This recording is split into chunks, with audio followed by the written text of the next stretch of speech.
Nirupa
Rajesh ఉన్నాడు.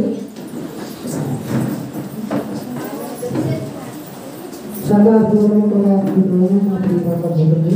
ఈ ఘనమైన శ్రేష్టమైన నామాన్ని చూడన్నాను ప్రతి నెట్వర్క్ తండ్రి ప్రతి గురువారం ఈ రోజు వరకు ఈ సరైన హృదయం మన దానికి కాపాడి తండ్రి మన ఆయుష్తో ఆచరించి విక్రేత ఆదివారం 6వ శనివారం వర్షంలో పుట్టిన బట్టి మనం దర్శకులకు ఒక భాగ్యం దర్శించండి. తండ్రి సండే స్కూల్ పాఠశాలలో మనకు స్వరం దర్శిస్తుంది. నేను కొన్ని చేసిన పాఠంలో మనకు స్వరం ధైర్యం దర్శించండి. అలాగే సహోదరుడు డాక్టర్ గారు వాకిస్తుండే సంతృష్టిగా అని నాటగా కొత్త మాట కాకుండా ఈ వాకు కారణంగా మాట్లాడుతుంది ప్రభావ. ఈ వాక్యం తీసుకొచ్చే మా హృదయాలను విడిచి వాకింగ్ సార్లు జీవించాలి. ఈ వాక్యం వింటూ వాడడానికి సహాయం చేయాలి బాధపడుతుంది. తండ్రి ఇంకా ఎవరికైనా అవసరం ఉన్నారు వాళ్ళందరి త్వరగా తోడుకుంటామని యేసుక్రీస్తు నామమున వేడుకుంటామని సంతండి. ఆమేన్.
మొదటిగా దేవాదేవుడు వందనాలండి. అవకాశం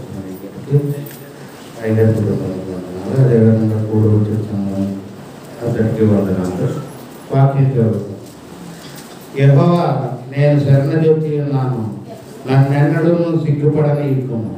నీ నీతిని బట్టి నన్ను తప్పింపుము, నన్ను విడిపెట్టుము. నీ చెవి యొక్కి నన్ను రక్షింపుము.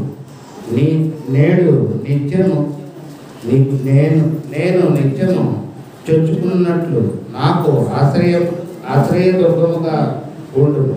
నా శైలము నా దుర్గము నీవే. నీవు నన్ను రక్షింప నిశ్చయించి ఉన్నావు.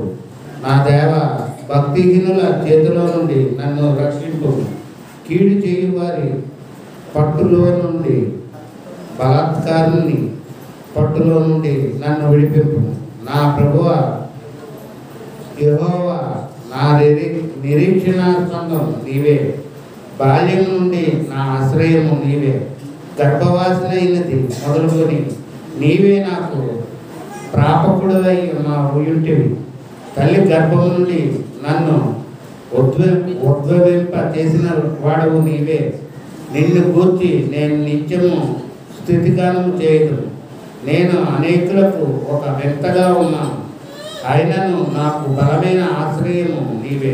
నీ కీర్తితోనూ నీ ప్రభావ వర్ణములతోనూ దినమంతయు నా నోరు నిండి ఉన్నది. వృద్ధాప్యమేందు నన్ను విడవకము. నా బలము క్షీణించినప్పుడు నన్ను విడవకము. నా శత్రువులు నన్ను గూర్చి మాట్లాడుకొనిచున్నారు. నా ప్రాణము కొరకు పొంచి ఉన్న వారు కూడి ఆలోచన చేయుచున్నారు. ఈ పరిశుద్ధ వాక్యం చదివించిన ప్రశ్నహానానికి అలాగే డిస్కషన్ వాక్యం పట్టణం చదివిస్తారండి.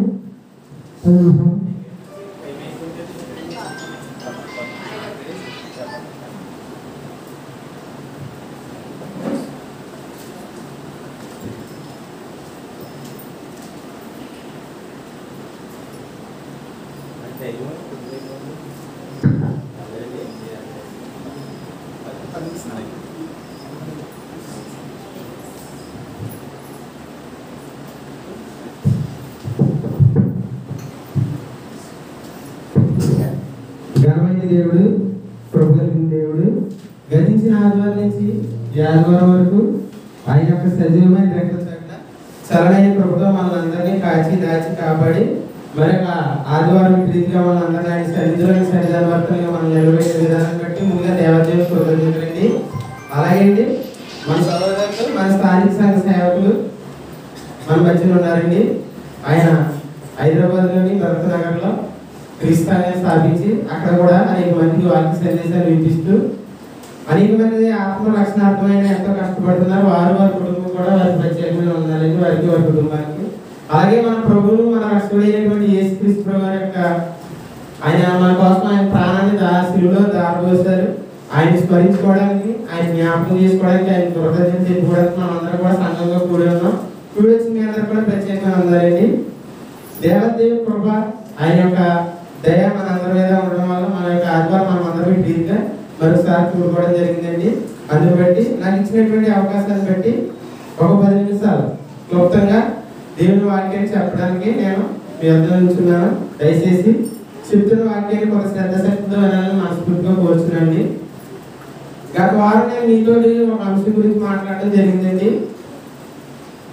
అంటే దేవుని మీద మనం భయపడుతున్నామా లేదా అనేటువంటి ఒక అంశం గురించి మాట్లాడుతున్నాం. దాంట్లో కొన్ని మనం పరిశీలించుకోవాల్సిన అంశాలు ఉన్నాయి. వాటి గురించి మాట్లాడుతూ సామెతల గ్రంథం నుండి మనం సామెతల గ్రంథంలో వచ్చి ఒక వచనం తీసుకుని చెడుని విసర్జించడే దేవుణ్ణి మనం ఆయన ఎందుకు భయభక్తులు కలిగి ఉండడం అనేటువంటి అంశం గురించి మనం మాట్లాడుకోవడం జరిగిందండి.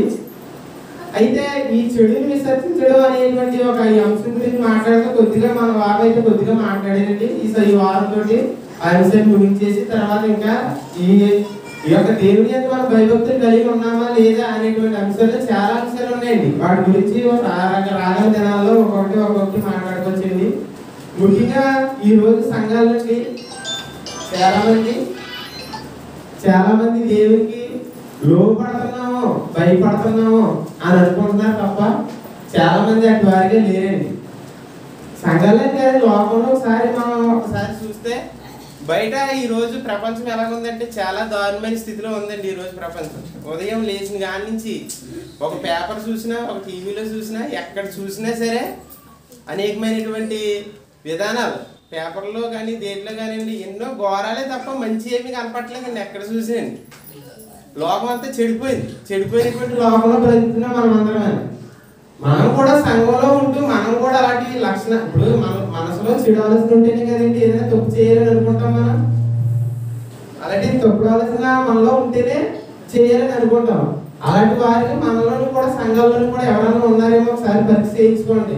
అయితే మనమేమో దేవుడికి భయపడుతున్నాం అనేటువంటి విధానంలో ఉన్నాం కాబట్టి ఈ యొక్క అంశాన్ని మాట్లాడడం జరుగుతుందండి. ముఖ్యంగా మనం అసలు దేవుడికి ఎందుకు భయపడాలి అనేటువంటి ఒక మాట మనం మాట్లాడుకుంటే అండి, ఈ రోజుల్లో మనం ఉదయాన్నే మనం ఇంటి దగ్గర ఉంటామండి. ఎస్సీ గారు ఎవరో వస్తారు గబాలని, అయ్యో మన ఇంటికి ఎస్సీ గారు ఎందుకు వచ్చారు అనేసి మనం కంగారు పడమండి గబం గారి. అంటే ఆయనకు ఉన్నటువంటి అధికారాన్ని బట్టి, ఆయనకు ఉన్నటువంటి హోదాన్ని బట్టి మనకు కొత్త భయం కలిగింది.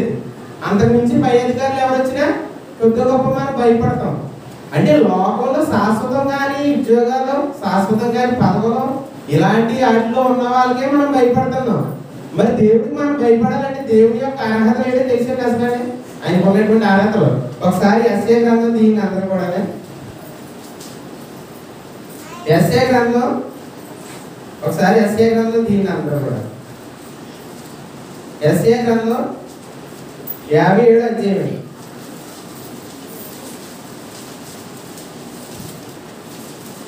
దయచేసి మీరు అందరూ కూడా మీ అర్థం ఉన్నటువంటి బైబిల్ విజ్ఞాన గ్రంథాలు తెరలు తెలిసి యెషయా గారు రాసినటువంటి గ్రంథం 57వ అధ్యాయం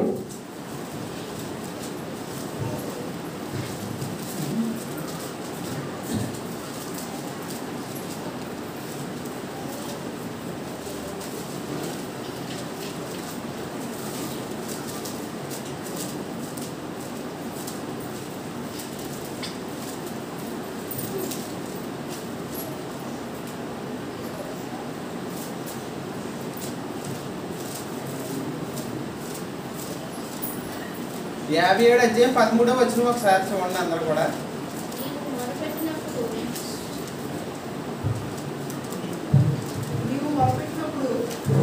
57వ అధ్యాయము 13వ వచనం.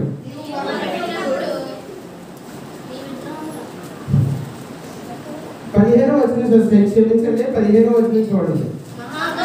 మహాగణుడును మహోన్నతుడును పరిశుద్ధుడును నిత్య నివాసినే ఉన్నవాడు ఇలా సెలవించు. ఈయనకున్న అర్హత ఏంటండి చూడండి ఒకసారి.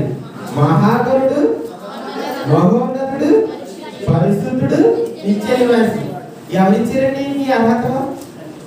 ఇప్పుడు మనం కష్టపడి చదువుకుంటే ఒక ఎస్ఐ గారు ఇవ్వాడు, మనం లేకపోతే ఎదుర్కొంటే ఒక ఎమ్మెల్యే అయ్యాడు, లేకపోతే మినిస్టర్ అయ్యాడు. మరి ఈ అర్హత ఎవరిచ్చారండి? ఆయనకి సొంతగా వచ్చేసిందండి. అది మాటలు చదువుతుంటే మనకు అది లాగా ఉంటుందండి ఫీలింగ్. అంత గొప్ప అర్హత ఎవరున్నాయండి? అది లోపల ఎవరైనా ఉంటాయా? ఆయన కాదని, ఆయన నుంచి. అలా మహోన్నతుడు, మహాగణుడు, సపరిశుద్ధుడు, నిత్య నివాసి ఉన్నవాడు ఎలా మాట్లాడుతున్నాడంటే మనతోటి. మరి ఈ చిన్న చిన్న శాశ్వతంగా పదవులు ఉన్న వాళ్ళకి మనం భయపడిపోతే ఇలాంటి అర్హతలు ఉన్నవా మనం భయపడాలా వద్దండి? భయపడాలండి వద్దా? భయపడాలని ఖచ్చితంగా మనం అందరం కూడా భయపడాలి. అయితే ఏంటంటే విషయం, ఈ రోజు సమాజం పాడైపోవడానికి గల కారణం ఏంటంటే మన కంటితో చూసేదండి. ఈరోజు సెల్ ఫోన్, మన చేతిలో ఉన్నటువంటి సెల్ ఫోన్ మనం చాలా దారుణమైనటువంటి స్థితికి తీసుకెళ్ళిపోతుంది. మనం చాలా గమనించుకోవాల్సిన విషయం ఏంటంటే సెల్ ఫోన్. ఆ సెల్ ఫోన్ మన పిల్లలు కానీ లేకపోతే మనం కానీ అంటే ఇప్పుడు 10 మందిలో నేను మాట్లాడుతున్నానండి. నేను ఏదో నీకు చెప్పేస్తే 10 మందిలో ఉంది, కానీ నేను ఒంటరిగా ఉన్నదప్పుడు నేను ఎలా ఉన్నది అన్నది నా బతుకు, అసలు బ్రతుకు అది. నేను ఒంటరిగా బయటికి వెళ్ళిపోతాను, నేను ఎలా బ్రతుకుతున్నాను ఎవరు చూస్తారండి? ఎవరైనా చూస్తారా? దేవుడికి తెలుస్తుంది, నాకు తెలుస్తుంది. అప్పుడు నువ్వు ఒంటరిగా ఉన్నదప్పుడు నువ్వు దేవుడికి భయపడి బ్రతుకుతున్నావా లేదనేది నిజమైన బ్రతుకు. ఇప్పుడు ఇక్కడికి వచ్చేసి ఏదో మాట్లాడేసినంత మాత్రం నేను నీటితో బతికిస్తున్నట్టు కాదండి. ఒంటరిగా ఉన్నదప్పుడు మన సెల్ ఫోన్లు మనం ఏం చూస్తున్నాం, లేదా మన సెల్ ఫోన్లు మనం ఎలా వాడుతున్నాం, ఇలాంటి అంశాల గురించి మనం చాలా విశ్లేషణ చేసుకోవాలండి. ఎందుకంటే దేవుడు, మనం అనుకుంటారు, చాలా మంది అనుకుంటారు దేవుడు చూస్తాడు ఏంటి అనుకుంటారు. ఆయన కనపడదంటే ఏముంటది? నేను సర్వ సృష్టించిన ఆయన చూసే కీర్తన గ్రంథంలో చోట ఉంటుంది. మీరు పడుకోవడం తెలిసినట్టంటే ఆయనకి, నువ్వు ఎదురావడం తెలిసినట్టు, ప్రతి విషయం కూడా లేవడం అన్ని కూడా ఆయన తెలిసంట. మనకు తెలియదు అని మనం అనుకోకూడదు అసలు. ప్రతిదీ కూడా ఆయన తెలిసండి. అలాంటప్పుడు నువ్వు ఎలాంటి పరిస్థితుల్లో బ్రతుకుతున్నావు, ఎలా ఉన్నావు అనే దాని మీద మనకి ఖచ్చితమైన అవగాహన ఉండాలి. మనం సెల్ ఫోన్ వాడుతున్నప్పుడు అంటే సెల్ ఫోన్ గురించి ఎందుకు చెప్తారంటే ఈ రోజు చాలా వరకు పాడైపోవడానికి కారణం ఫోన్ అండి. టెక్నాలజీని ఎలా ఉపయోగించుకోవాలి అలా ఉపయోగించుకోవట్లేదండి మనుషులు. దాంట్లో మంచిని మానేసి చెడు కోసం ఎదుగుతున్నారు. తద్వారా వాళ్ళు ఏదో చూస్తున్నారు, అలా మనం బ్రతకాలి అనేటువంటి దృక్కోణంలోకి వెళ్ళిపోతున్నారు. అందుకే దేవుడు మత్తయి సువార్త ఒక మాట అంటాడు చూడండి. ఆ మాట చూపించి సహోదరులకు సమయాన్ని ఇచ్చేద్దామని మనం మత్తయి సువార్త 6వ అధ్యాయం 22 నుంచి 23 వరకు చదువుకుందాం ఒకసారి. అంటే మనం చూసి దాన్ని బట్టి మన పరిస్థితి ఎలా ఉంటుంది అనేది అక్కడ చాలా క్లుప్తంగా మంచి చక్కగా రాయడం జరిగిందండి. దేహమునకు దీపము కన్నే కనుక నీ కన్ను తేటగా ఉండను.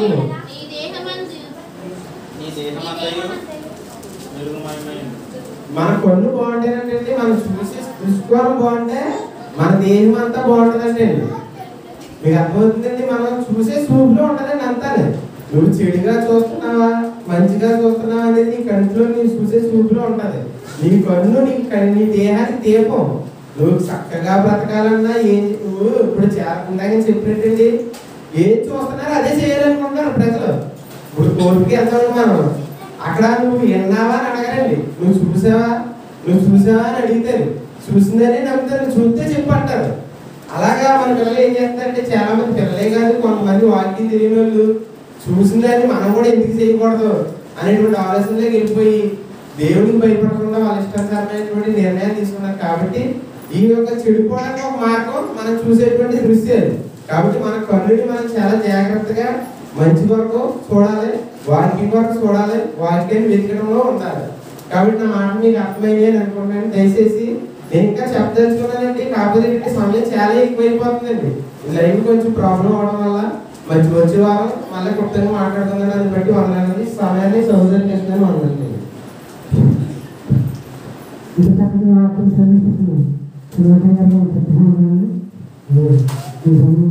వాస్తవానికి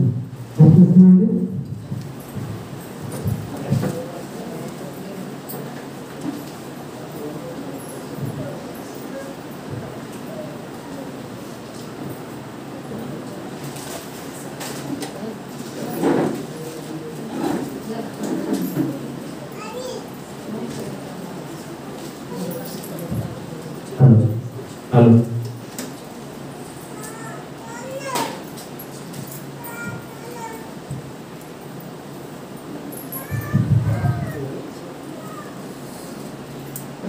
ముందుగా మన అందరికీ చక్కగా అవకాశం ఇచ్చినందుకు మహోన్నతుడైన దేవునికి మన తరఫున కృతజ్ఞతాస్తుతులు దేవునికి తెలియజేస్తూ కూడి వచ్చిన సహోదరి సహోదరులందరికీ కూడా ప్రభు పేట నా హృదయపూర్వకములు అందరికీ తెలియజేస్తున్నానండి. అందరికీ వందనములు. అందరూ బాగున్నారు కదండి? మరి యొక్క సమయంలో అందరూ తల నుంచి కనుమూసుకున్నట్లయితే ప్రార్థన చేసుకుని వాక్య సందేశంలోనికి మనం ముందుకు కొనసాగుతామండి. ప్రార్థన చేసుకుందాం.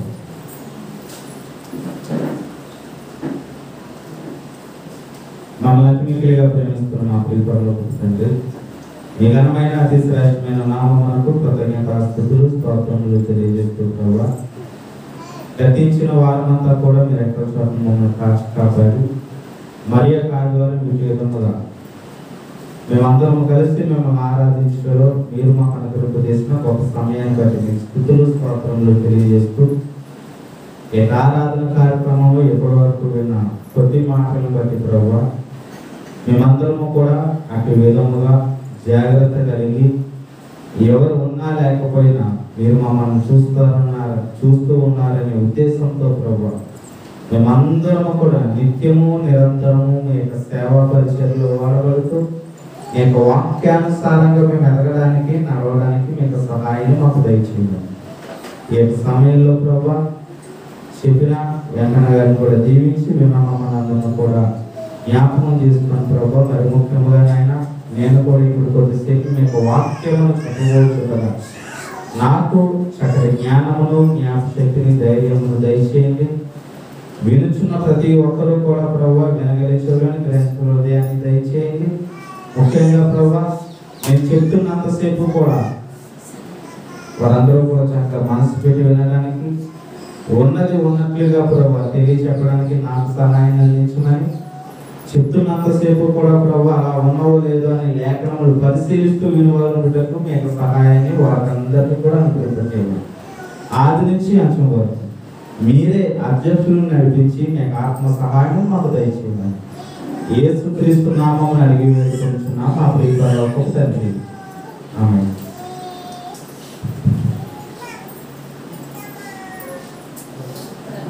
ఈ సమయంలో మరొకసారి చేరవచ్చిన సహోదరి సహోదరులందరికీ ప్రభు పేట నాకు హృదయపూర్వక వందనాలు అందరికీ తెలియజేస్తున్నానండి. మరి ఇంటర్నెట్ పైనే ఆగిపోవడం వల్ల మరి వీడియో రికార్డ్ చేయడం జరుగుతుంది, దీని తర్వాత అప్లోడ్ చేయడం కూడా జరుగుతుంది. అయితే లైవ్ వెళ్ళట్లేదు కానీ కేవలం వీడియో రికార్డ్ అవుతుంది.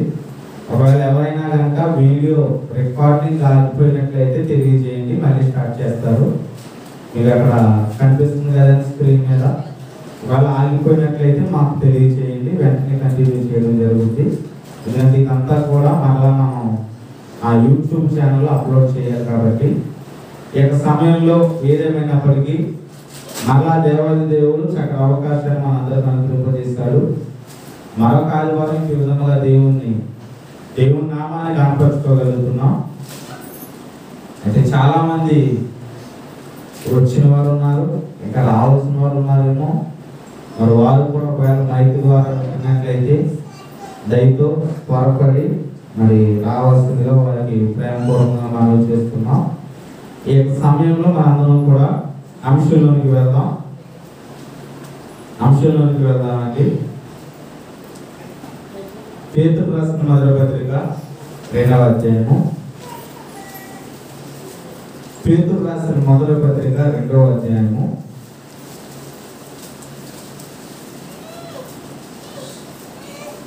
3వ వచనం చదువుకుందాం. అయితే 2, 3 వచనాలు ఇక్కడ కలిసి ఉంటాయండి. పేతురు రాసిన మొదటి పత్రిక 2వ అధ్యాయము 2, 3 వచనాలు కలిసి ఉంటాయి. అంటే మొదటి వచనం నుంచి చదివిస్తున్నాం. ప్రభు దయాళుడని మీరు రుచి చూచి ఉన్న ఎడల సమస్తమైన దుష్టత్వమును సమస్తమైన కపటమును వేషధారణను అసూయను సమస్త దూషణ మాటలను మాని కొత్తగా జన్మించిన శిశువులను పోలిన వారై నిర్మలమైన వాక్యములు పాలవలన రక్షణ విషయంలో ఎదుగు నిమిత్తము ఆ పాలను అపేక్షించుడి. చూడండి, ఇక్కడ మీరు గమనించినట్లయితే పేతురు గారు మొదటి పత్రికను రాస్తూ, ఎవరండి? పేతురు గారు మొదటి పత్రికను రాస్తూ వారికి చెప్తున్న మాటలు ఏంటంటే, ఈ పత్రిక ఎవరు రాస్తున్నాడంటే మనకి మొదటి అధ్యాయంలో మొదటి వచనంలో కనబడుతుంటుంది. మొదటి వచనాలు అది కూడా ఒకసారి చదవండి.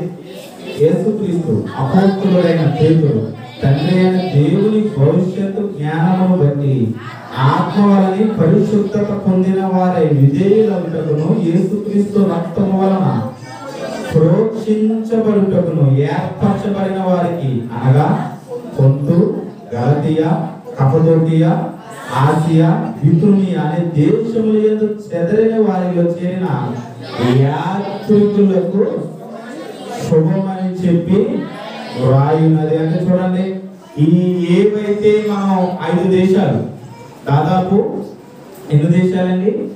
5 దేశాల నుంచి చెదరని వారిలో చేరిన యాత్రికులు ఎవరైతే ఉన్నారో వారికి శుభమని చెప్పి రాస్తున్నాడంట. ఎవరు? పేతురు గారు. ఎవరండి? పేతురు గారు. ఇది మొదటి పత్రిక అయింది. ఎవరిది? పేతురు గారు. అంటే ఈ మొదటి పత్రికలో వారికి శుభమని చెప్పి రాస్తూ, ఇప్పుడు అలాంటి వారితోనే ఇంకా బాగా చెప్పాలంటే వారికనే కాదు, సంఘంలో ఉన్న ప్రతి ఒక్కరికి కూడా ఈ మాటలు వర్తిస్తాయి. వాళ్ళందరూ ఎవరు? చెదరిపోయిన వారు. అంటే ఎక్కడి నుంచి చెదరిపోయిన వారు అని అడిగితే సంఘములోంచి చెదరిపోయిన ఈ జనాంగం మొత్తానికి, సంఘ విశ్వాసులందరికీ ఇక్కడ పేతురు గారు రాస్తూ ఆయన ఏమన్నాడంటే 2వ అధ్యాయం మొదటి వచనంలో, ప్రభువు దయాళుడని మీరు రుచి చూచి ఉన్న ఎడల. ఎవరు దయాళుడని? ప్రభువుకున్న మనసు ఏంటి? దయాళత్వం. అంటే దయాగుణము కలిగిన వాడు. నిజానికి చెప్పాలంటే దయాగుణం అంటే ఆయన ఒకప్పుడు దయతో ఉండి మరొకసారి మరొకలాగా ఉండేవాడు కాదు, కానీ ప్రభువు ఎలాంటి వాడని చెప్తున్నాడు ఇక్కడ? దయాళుడని మీరు రుచి చూచి ఉన్న ఎడల. అంటే ఒకవేళ మీకు నిజముగా ఆయన దయాళుడని మీకు తెలిసినట్లయితే, మీరు తెలిసిన వారైతే అని చెప్తూ ఏమని అంటున్నాడండి? రేటికి దూరంగా ఉండమని చెప్తున్నాడు. సమస్తమైన దుష్టత్వమును, సమస్తమైన కపటమును, వేషధారణను, అసూయను, సమస్త దూషణ మాటలను కానీ కొత్తగా జన్మించిన ఎవరు పోలి? శిశువును పోలి. ఎవరిని పోలి? అంటే ఇప్పుడు ఆయన చెప్పిన 5 విషయాలన్నీ కూడా ఈ కొత్తగా జన్మించిన శిశువుల్లో కానీ పిల్లల్లో కానీ ఉండవానంటే ఉండవంటే ఏమో. ఇప్పుడు ఎంత పెద్ద వయసు వారైనా సరే నన్ను అడిగితే ఒక 40 సంవత్సరాలు, 30 సంవత్సరాలు, 50 సంవత్సరాలు, ఇంకా బాగా చెప్పాలంటే ఒక 60, 70 ఎన్ని సంవత్సరాలు అయితే మనం అనుకున్నామో, ఈ ప్రతి సంవత్సరంలో వారికి వృద్ధాప్యం ఉన్న దాదాపు నన్ను అడిగితే ఒక 90 సంవత్సరాల వరకు కూడా చెప్తూ ఎలా ఉండమన్నాడో తెలుసా? పిల్లలను పోలిన మనస్తత్వం. అంటే కొత్తగా జన్మించిన వారి శిశువులు వలె. అంటే దాని అర్థం ఏంటి? ఎలాంటి మనస్తత్వం ఉండాలి అంటే ఎంత పెద్దవారైనా వారికి ఎలాంటి మనస్తత్వం ఏర్పడాలి? పిల్లల మనస్తత్వం ఏర్పడాలి. ఈరోజు మన యొక్క పాఠం కూడా అదే, పిల్లల మనస్తత్వం కలిగి ఉండాలి. ఏంటండి పిల్లల మనస్తత్వం కలిగి ఉండడం అంటే? పిల్లల మనస్తత్వం కలిగి ఉండడం అంటే చాక్లెట్లు, బిస్కెట్లు తినమనా? ఏమని చెప్పరు? అన్నం సరిగ్గా తినడం మానేమనా? ఏమని చెప్పండి? లేకపోతే పక్కన జనం లేకపోమనా? పిల్లల మనస్తత్వం కలిగి ఉండడం అని అంటే పెద్దవారే, కానీ పిల్లల మనస్తత్వం కలిగి ఉండడం అంటే కొంచెం మెచ్యూరిటీ కలిగిన వారిగానే ఉండాలి మనం. అలాగని పిల్లల్లాగా దగ్గర కానీ ఆకతాయితనంగా ఉండమని కాదు, కానీ ఏదో వీధుల్లో తిరిగి ఆడమని కాదు. అందరూ కొందరు పిల్లల మనస్తత్వం కలిగి ఉండడం అంటే వారి యొక్క మనస్తత్వం ఎలా ఉంటారో తెలుసా? పిల్లల మనస్తత్వం దుష్టత్వం ఉండదు ఎవరిలోని? పిల్లల్లో. కపటం ఉండదు పిల్లల్లో. ఇంకా వేషధారణ ఉండదు. అంటే ఇక్కడ ఒక వేషం అక్కడ ఒక వేషం ఉండదు. ఎవరి దగ్గర? పిల్లల దగ్గర. అంటే ఇప్పుడు ఇక్కడ ఎలా ఉన్నారో బయట ఎలా ఉన్నారో చూడండి. అప్పుడప్పుడు పిల్లలు మీరు గమనించండి. ఇక్కడ ఎలా అల్లరి చేస్తారో బయట అలాగా అల్లరి చేస్తారు. ఇక్కడ ఎలా మాట్లాడతారో బయట ఎలా మాట్లాడతారు తప్ప వాళ్ళు ఇక్కడ ఒకలాగా బయట ఒకలాగా ఉండరు. ఎందుకని? వారికి ఏం తెలియదు, వేషధారణ తెలియదు. అంటే ఇక్కడ ఒక వేషం, మరో చోట మరొక వేషం, అవేమి ఉండవు ఎవరి దగ్గర? పిల్లల దగ్గర. ఇంకా అసూయ ఉండదు. వీడితో ఉండాలి వీడితో ఉండకూడదు అని చూడండి. అప్పుడప్పుడు మీరు పిల్లల్ని గమనించినట్లయితే అమ్మ కొడితే నాన్న దగ్గర బయటకు వెళ్తాడు, మళ్ళీ నాన్న కొడితే 10 నిమిషాల ముందు అమ్మ కొట్టిందని ఎవరి దగ్గరికి వెళ్ళాడు? నాన్న దగ్గరికి వెళ్ళాడు. ఇప్పుడు మళ్ళీ నాన్న కొట్టేసరికి అదే 10 నిమిషాల ముందు ఏ అమ్మ అయితే కొట్టిందని కోపించి వచ్చాడు యువతల పక్కకి, మళ్ళీ ఇప్పుడు అదే అమ్మ దగ్గరికి వెళ్తాడు. అదే మనమైతే ఒక మాట అంటాం, ఏంటది? చచ్చినా సరే 6 జోళ్ళకి వెళ్తే చెప్పిస్తారు కొట్టేస్తాం. ఏమండి? నిజానికి మెచ్యూరిటీ ఉందని మనం అనుకుంటాం, కానీ దేవుడు ఏం చూస్తాడంటే ఆ మెచ్యూరిటీ లేదురా బాబు నీకు అంటాడు మనం. ఎందుకని? నిజానికి చెప్పాలంటే మనతో పోలిస్తే పిల్లలకి అంత మెచ్యూరిటీ లేదు. ఎవరితో పోలిస్తే? పెద్దవారితో పోలిస్తే. కానీ నిజానికి దేవుడికి నచ్చే మనస్తత్వం ఎవరిదంట? అందులో ఎక్కువ ఆయన చూడండి. ఒకనొక సందర్భంలో పిల్లల వస్తువులు శిష్యులు అడ్డుకుంటారు. ఎందుకు? పిల్లలు రానివాడు ఎలాంటి వారిదే పరలోక రాజ్యం అంటారు. ఎందుకని? వాళ్ళకి కల్మషాలు ఏమీ తెలియవు, వేషధారణ తెలియదు, ఏమండి కపటాలు తెలియవు, ఇంకేం తెలియవు. వారికి అసూయ అనే పదాలే తెలియవు. ఎక్కడ ఎలా ఉండాలో వారికి పూర్తిగా ఇక్కడ ఒకలాగా అక్కడ ఒకలాగా కూడా అనుకోవాలి. ఎక్కడైనా ఒకేలా ఉంటారు. అందులో చూడండి, ఇప్పుడు అక్కడ మాట్లాడే శిష్యుల దగ్గర మాట్లాడుతూ మళ్ళీ ఇక్కడ కూడా ఆయన యొక్క శిష్యులైన అపోస్తులైన పేతురు గారు మాట్లాడుతూ ఏమన్నాడంటే, ఇవన్నీ మానేసి ఇంకేమన్నా అసలు తర్వాత సమస్త దూషణ మాటలను నాని క్రొత్తగా ఏంటంటే ఇవన్నీ మానేసి ఎలా ఉండాలంట? కొత్తగా జన్మించిన శిశువులాగానంటే మొత్తం అన్ని మానేసి తినడం మానేసి పాలు తాగమని కాదు. కొత్తగా జన్మించిన శిశువులు అంటే ఏ విధంగా నాకు అర్థమవుతుంది, అర్థం కావట్లేదు.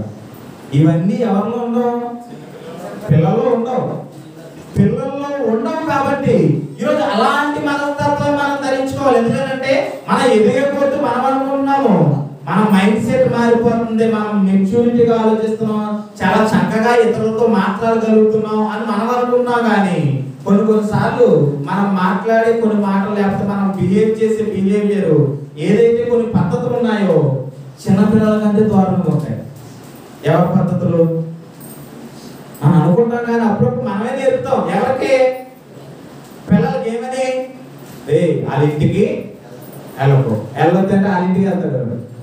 అవునా కదండి? అప్పుడప్పుడు పిల్లలకి స్కూల్ బాక్స్ పెడతావు టిఫిన్ కానీ లేకపోతే ఏదైనా పెడతావు, బిస్కెట్లు కానీ పెడతావు. తల్లిదండ్రులు కొంతమంది చెప్తారు ఏమని అంటే, ఇది నీకు ఒక్కడికే అని అంటారు. అది అక్కడికి వెళ్ళి ఏం చేస్తాడో తెలుసు, అప్పుడు తింటారు, అందరికీ పెడతారు. ఎవరు? అదే మనమైతే ఎవరన్నా గబ్బుకు మీకు చేస్తారు ఏమన్నా తెలియకుండా పక్కకి వెళ్ళి తింటాం. అంటే చూడండి, ఇప్పుడు మెచ్యూరిటీ మనకు లేదా, పిల్లలకు లేదా? పిల్లల మనస్తత్వం ఎలాగో తెలుసా? అందరికీ పంచాలనుకుంటున్నాడు వాడు. మనం ఎదుగుపోతే మన మైండ్ సెట్ ఏమైపోతుంది? బిర్యానీ వండుకుంటే స్మెల్ పక్కింట్లోకి వెళ్ళిపోతే తలుపులు వేసుకుని బిర్యానీ తినేంత వరకు తలుపులు తినకుండా వాళ్ళు ఉన్నారా లేదా? అంటే చూడండి, ఇప్పుడు మనం ఏమైపోయింది? మెచ్యూరిటీ వచ్చిందేమో ఉన్నా కానీ ఎవరో వండుతారా ప్రపంచంలోని? మహా వండుకున్నా ఏమైంది? అంటే దానికి కూడా కొన్నిసార్లు ఏమంటాం, అప్పుడప్పుడు చూడండి, కొన్నిసార్లు పిల్లల మనస్తత్వం ఎలాంటిదేనంటే బస్సులో ప్రయాణం చేస్తున్నప్పుడు కండక్టర్ గారు టికెట్ అడుగుతాడు. బాబు టికెట్ అనగానే ఈవిడ పెద్ద అంటారు, అమ్మగారు ఏంటి మా ఊరికి 5 సంవత్సరాలు పక్క నుంచి అంటాడు. కాదు నాకు 8 సంవత్సరాలు అంటాడు. అవునా కాదా? ఈవిడ ఏం చేద్దామని టికెట్ తీసుకోవడం అవసరం లేకుండా సింపుల్ గా ఏమని చెప్తుంది? 5 సంవత్సరాలు అంటాడు. మరి ఈవిడ పక్క నుంచి అమ్మ అబద్ధం చెప్పిన ఈడేమంటాడు? ఏమండి నాకు 5 సంవత్సరాలు కాదంటారు. కండక్టర్ కాసేపు వాళ్ళ అమ్మాయికానే అలా ఆనానికి ఎలా చూస్తారు. మీకంటే మీ పిల్లలు నయమయ్యా నిజం చెప్తున్నారని. అది నా అర్థం ఏంటంటే పిల్లలకి కలవసాలు తెలియదు, వాళ్ళకి అబద్ధాలు ఆడటం కూడా తెలియదు. కొన్నిసార్లు వాళ్ళు అవన్నీ కూడా ఎక్కడ నేర్చుకున్నారో తెలియదు. కొన్నిసార్లు మనం చూసే నేర్చుకుంటున్నారు. ఓహో ఎలా అబద్ధం ఆడాలి మా అప్పుడు అంటూ ఉంటాం. మనం ఎక్కడికో ఒకసారికి వెళ్ళి ఎవరన్నా అడిగితే అక్కడికి వెళ్ళామని చెప్పకంటారు. మరుసటి రోజు అది ఏం చేస్తాడు, రాత్రి ఎక్కడికి వెళ్ళామో తెలుసా అని మొత్తం ఊరంతా ఏం చేస్తారు అక్కడ చూడండి. కొన్నిసార్లు పిల్లల మనస్తత్వాన్ని కొన్నిసార్లు మార్చేది మనమైనా సరే. బైబిల్లో ఏమని చెప్పబడుతుందంటే మీరు ఎలాంటి వారిని పోలిన వారే ఉండాలి, శిశువులను కొత్తగా జన్మించిన శిశువులను. అంటే ఎందుకనంటే ఆ శిశువులు కొత్తగా జన్మించిన శిశువులకి ఏం తెలియదు. నిజానికి మనంత మెచ్యూరిటీ మైండ్ లేకపోయినా, మనంత ఆలోచించే విధానం వాళ్ళకి లేకపోయినా, వారి మనస్తత్వం ఎలాంటి మనస్తత్వం, నిర్మలమైన మనస్తత్వం. ఈరోజు దానికి సంబంధించింది ఒక సందర్భాన్ని మనం చూసుకుంటాం. ఎందుకంటే ఈరోజు పిల్లల మనస్తత్వం ఎలాంటిదో, ఆ యొక్క మనస్తత్వం వల్ల, ఆ మనస్తత్వం కలిగి ఉండడం వల్ల ఎంత లాభమో ఎంత మేలో మనకే కాకుండా మనం నమ్మిన దేవుని కూడా ఎంత మేలు అనేది ఒకసారి నేర్చుకుందాం. ఎందుకంటే పేతురు గారు ఇక్కడ ఏదో దీని వల్ల నిజానికి మేలేదో లేకపోతే ఆ విషయాన్నైనా రాయడు. ఎందుకంటే 90 సంవత్సరాలు వచ్చి ముసలి కూడా కొత్తగా జన్మించిన పిల్లల పోలిన మనస్తత్వం ఉండమన్నాడంటే అందులో ఏదో ఉండబట్టే కదా, ఊరికి రాయరు కదా. పెద్దోళ్ళు అయిపోయిన తర్వాత మళ్ళా చిన్నపిల్లల మనస్తత్వం కలిగి ఉండమని ఎందుకు చెప్తారు ఎవరైనా? అలా చెప్తున్నాడంటే అందులో ఏదో ఉందనే కదా. మీ అందరికీ తెలిసిన సందర్భం మరొకసారి జ్ఞాపకం చేసుకుందాం. అది రాజులు 2వ గ్రంథం. రాజులు 2వ గ్రంథం అందరూ కూడా తెరవండి ఒకసారి. రాజులు 2వ గ్రంథం మీ అందరికీ తెలిసిన సందర్భం ఇది. అయితే మనం కొంత భాగానే మాట్లాడుకున్నాం. ఇక్కడ కొంత భాగానే అంటే పూర్తిగా అధ్యాయం అయితే వద్దు, కానీ రాజులు 2వ గ్రంథం 5వ అధ్యాయం స్టార్టింగ్ లోనే కనబడుద్ది ఆయన పేరు. సిరియా రాజు ఎవరైనా నయమాన్. ఎవరైనా ఆయన నయమాన్ అంటే సిరియా రాజు సైన్యాధిపతి. సిరియా రాజు సైన్యాధిపతి ఎవరైనా నయమాన్. ఈరోజు మీకు తెలిసిన చరిత్ర ఎవరి చరిత్ర? నయమాన్ గారి చరిత్ర. అయితే తెలిసిన చరిత్ర అయినా ఒకసారి మనం జ్ఞాపకం చేసుకుంటాం. ఎందుకనంటే ఇప్పుడు పేతురు గారు చెప్పిన ఆ యొక్క పదాలకి, ఆ యొక్క వచనాలకి సరైన యాప్ట్ అయిన ఒక సందర్భం ఇది. ఒక విధంగా ఏంటనంటే చదవండి ఒకసారి 5వ అధ్యాయం 1వ వచనం. సిరియా రాజు సైన్యాధిపతి అయిన నయమాను అని ఒకడు ఉండేది. అతని చేత యెహోవాయే సిరియా దేశమునకు ఏం కలుగజేసి జయము కలుగజేసి ఉండేను గనక అతడు తన యజమానుల దృష్టికి ధనుడైంది, దయ పొందిన వాడాయను. ఇక మీరు గమనించినట్లయితే సిరియా రాజుకు ఒక సైన్యాధిపతి ఉన్నాడంట. ఎవరు ఆయన? నయమాన్. అంటే నయమాన్ అనే ఒక సైన్యాధిపతి. సైన్యాధిపతి అంటే ఎవరు చెప్పాలండి? సైన్యాలందరికీ అధిపతి. ఆ రోజుల్లో ఒక రాజుకి సైన్యం అంటే దాని అర్థం ఏంటంటే, ఇప్పుడు మనం ఎవరికైతే బయట పైన ఉన్న అధికారులకి, అంటే పిఎం గారికి, సీఎం గారికి, ఇలాంటి పెద్ద పెద్ద అధికారులందరికీ చుట్టూ మనం గన్మ్యాన్ చూస్తాం. అవునా? గన్మ్యాన్, సెక్యూరిటీ, బాడీ గార్డ్స్ వీళ్ళందరూ ఉంటారు కదా. వాళ్ళు ఎందుకు ఆ గన్మ్యాన్స్? అధికారులకి ఎవరైనా ఎక్కడి నుంచి అయినా ఒకవేళ ఏమైనా హాని కలుగజేస్తారేమో అన్న ఉద్దేశంతో ఆ గన్మ్యాన్స్ చుట్టూ పెట్టుకుంటారు. వాళ్ళు ఎప్పుడు కూడా వాళ్ళు ఎక్కడికి వెళ్ళా ఈ గన్మ్యాన్స్ కూడా వాళ్ళ డ్యూటీ. అది ఎవరితో ఉండవు వాళ్ళ డ్యూటీ, ఇంకా అధికారితో ఉండడమే డ్యూటీ. ఎందుకంటే ఆ సెక్యూరిటీ వాళ్ళు బలంగా పనిచేస్తే ఆ పైన ఎవరైతే అధికారి ఉన్నాడో అధికారికి ఖచ్చితంగా అతని ప్రాణాలకు ఏ హాని జరగకుండా ఉండగలిగేలా చూసే బాధ్యత ఎవరిదే? ఇప్పుడున్న గన్మ్యాన్స్. మరి ఆ రోజుల్లో ప్రతి రాజుకి సైన్యం ఎందుకు ఉండేదంటే, ఆ రాజు ఒక విధంగా ఇప్పుడు గన్మ్యాన్స్ ఎలాగో అప్పుడు కూడా వారు ఎలాగా సైన్యం అనేది గన్మెన్స్ లాంటి వారు. ఎందుకంటే ఆ రాజు చుట్టుపక్కల మొత్తం చుట్టూ కూడా ఎవరు నిలబడేవారు? ఏదన్నా ఒక యుద్ధం జరిగితే సైన్యులు నిలబడి ఎవరి తరపున యుద్ధం చేసేవారు? రాజు తరపున. అంటే రాజు ఒక విధంగా చెప్పాలంటే ఒక కాపలా, ఒక సైన్యం అనేది. ఇప్పుడు ఆ సైన్యం మొత్తానికి అధిపతి ఎవరు ఇక్కడ? పెద్ద గన్మెన్ ఎవరు? నయమాను. ఈ నయమాను నిజానికి యుద్ధానికి వెళ్ళినప్పుడు యెహోవాయే ఈ సిరియా రాజు, ఈ సిరియా ప్రాంతం వారు, ఈ సిరియా రాజు యొక్క సైన్యం ఎవరి మీదకి వెళ్ళిందో తెలుసా? ఇశ్రాయేలు మీదకి వెళ్ళింది. దేని మీదకి? యుద్ధానికి. అప్పుడు దేవుడే కావాలని ఇతనికి ఏం చేశాడు? ఏం కలుగు చేశాడండి? విజయం కలుగు చేశాడు. విజయం కలుగు చేసిన తర్వాత చూడండి, సిరియా దేశంలో జయము కలుగు చేసి ఉండేను కనుక అతను తన యజమాను దృష్టికి ఎలా ఉండేను? గనుడై దయ పొందిన వాడాయను. ఎవరు? నయమాన్. సిరియా రాజు దృష్టికి అంటే తన యజమాను దృష్టికి ఈ నయమాన్ ఎలా కనబడుతున్నాడు ఇప్పుడు? గనుడుగా. ఎందుకనంటే ఇతను వెళ్ళిన యుద్ధంలో ఇతను ఏం పొందాడని?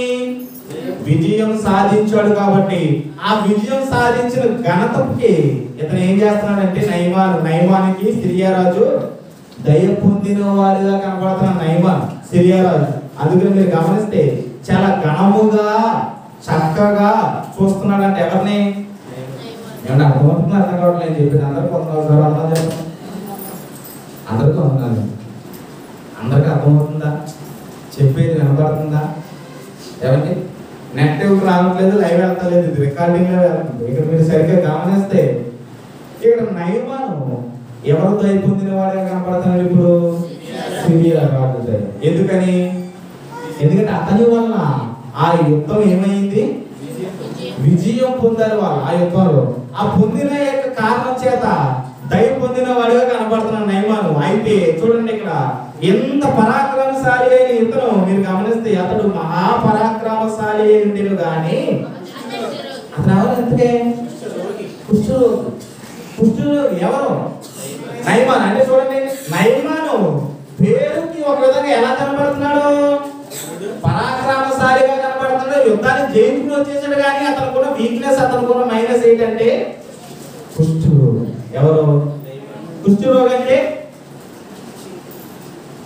అది ఒక భయంకరమైన వ్యాధి, శరీరపరమైన వ్యాధి. శరీరం అంతా కూడా ఒక విధంగా గచ్చి పెట్టినట్టుగా ఎలా ఉంటుందండి? చాలా భయంకరంగా ఉంటది.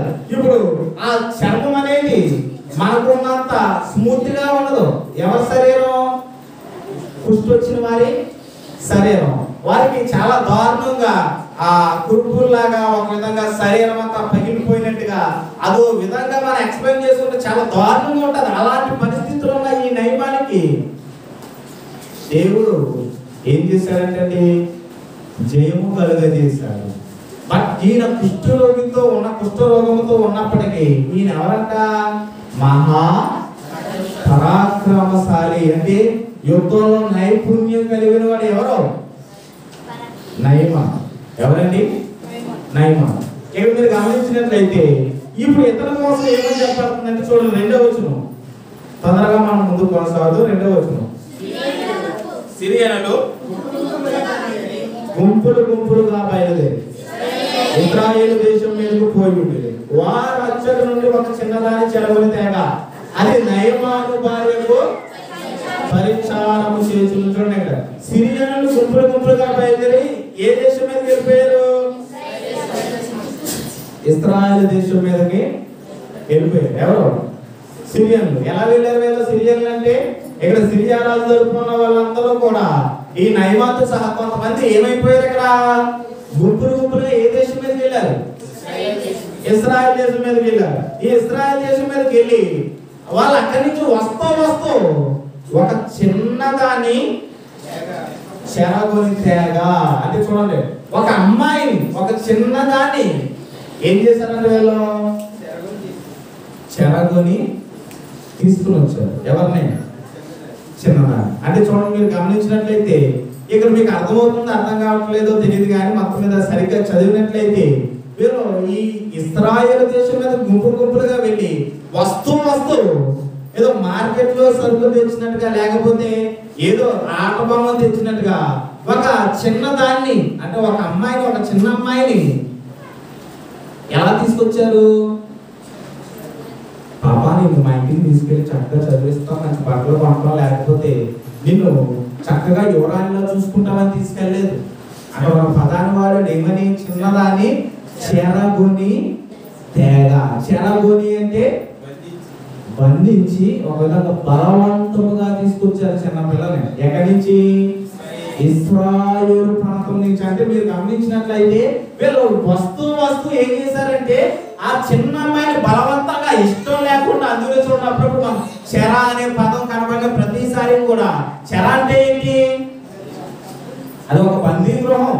అంటే బలవంతంగా తీసుకొచ్చేదాన్ని ఇప్పుడు చెర అనే పదాన్ని వాడుతున్నారు. అప్పుడప్పుడు మన వాళ్ళు చాలా మంది ఒక పదాన్ని అంటూ ఉంటాం, ఏమనంటే చెరసాల్లోకి వెళ్ళారు. చెరసాల్లోకి ఎవరైనా ఎలా వెళ్తారో? ఆనందిస్తూ వెళ్తారా, బలవంతంగా వెళ్తారా? ఇప్పుడు ఎవరన్నా ఎదురుగా వచ్చి ఏమండి నన్ను చెరసాలలో వేసి నేను అంటారా? ఎవరన్నా ఎవరు చెప్పాలి?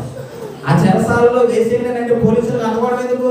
అధికారులకి అవి వెతకాల్సిన అవసరం లేదు, పట్టుకోవాల్సిన అవసరం లేదు, ఇన్వెస్టిగేషన్స్ చేయాల్సిన అవసరం లేదు.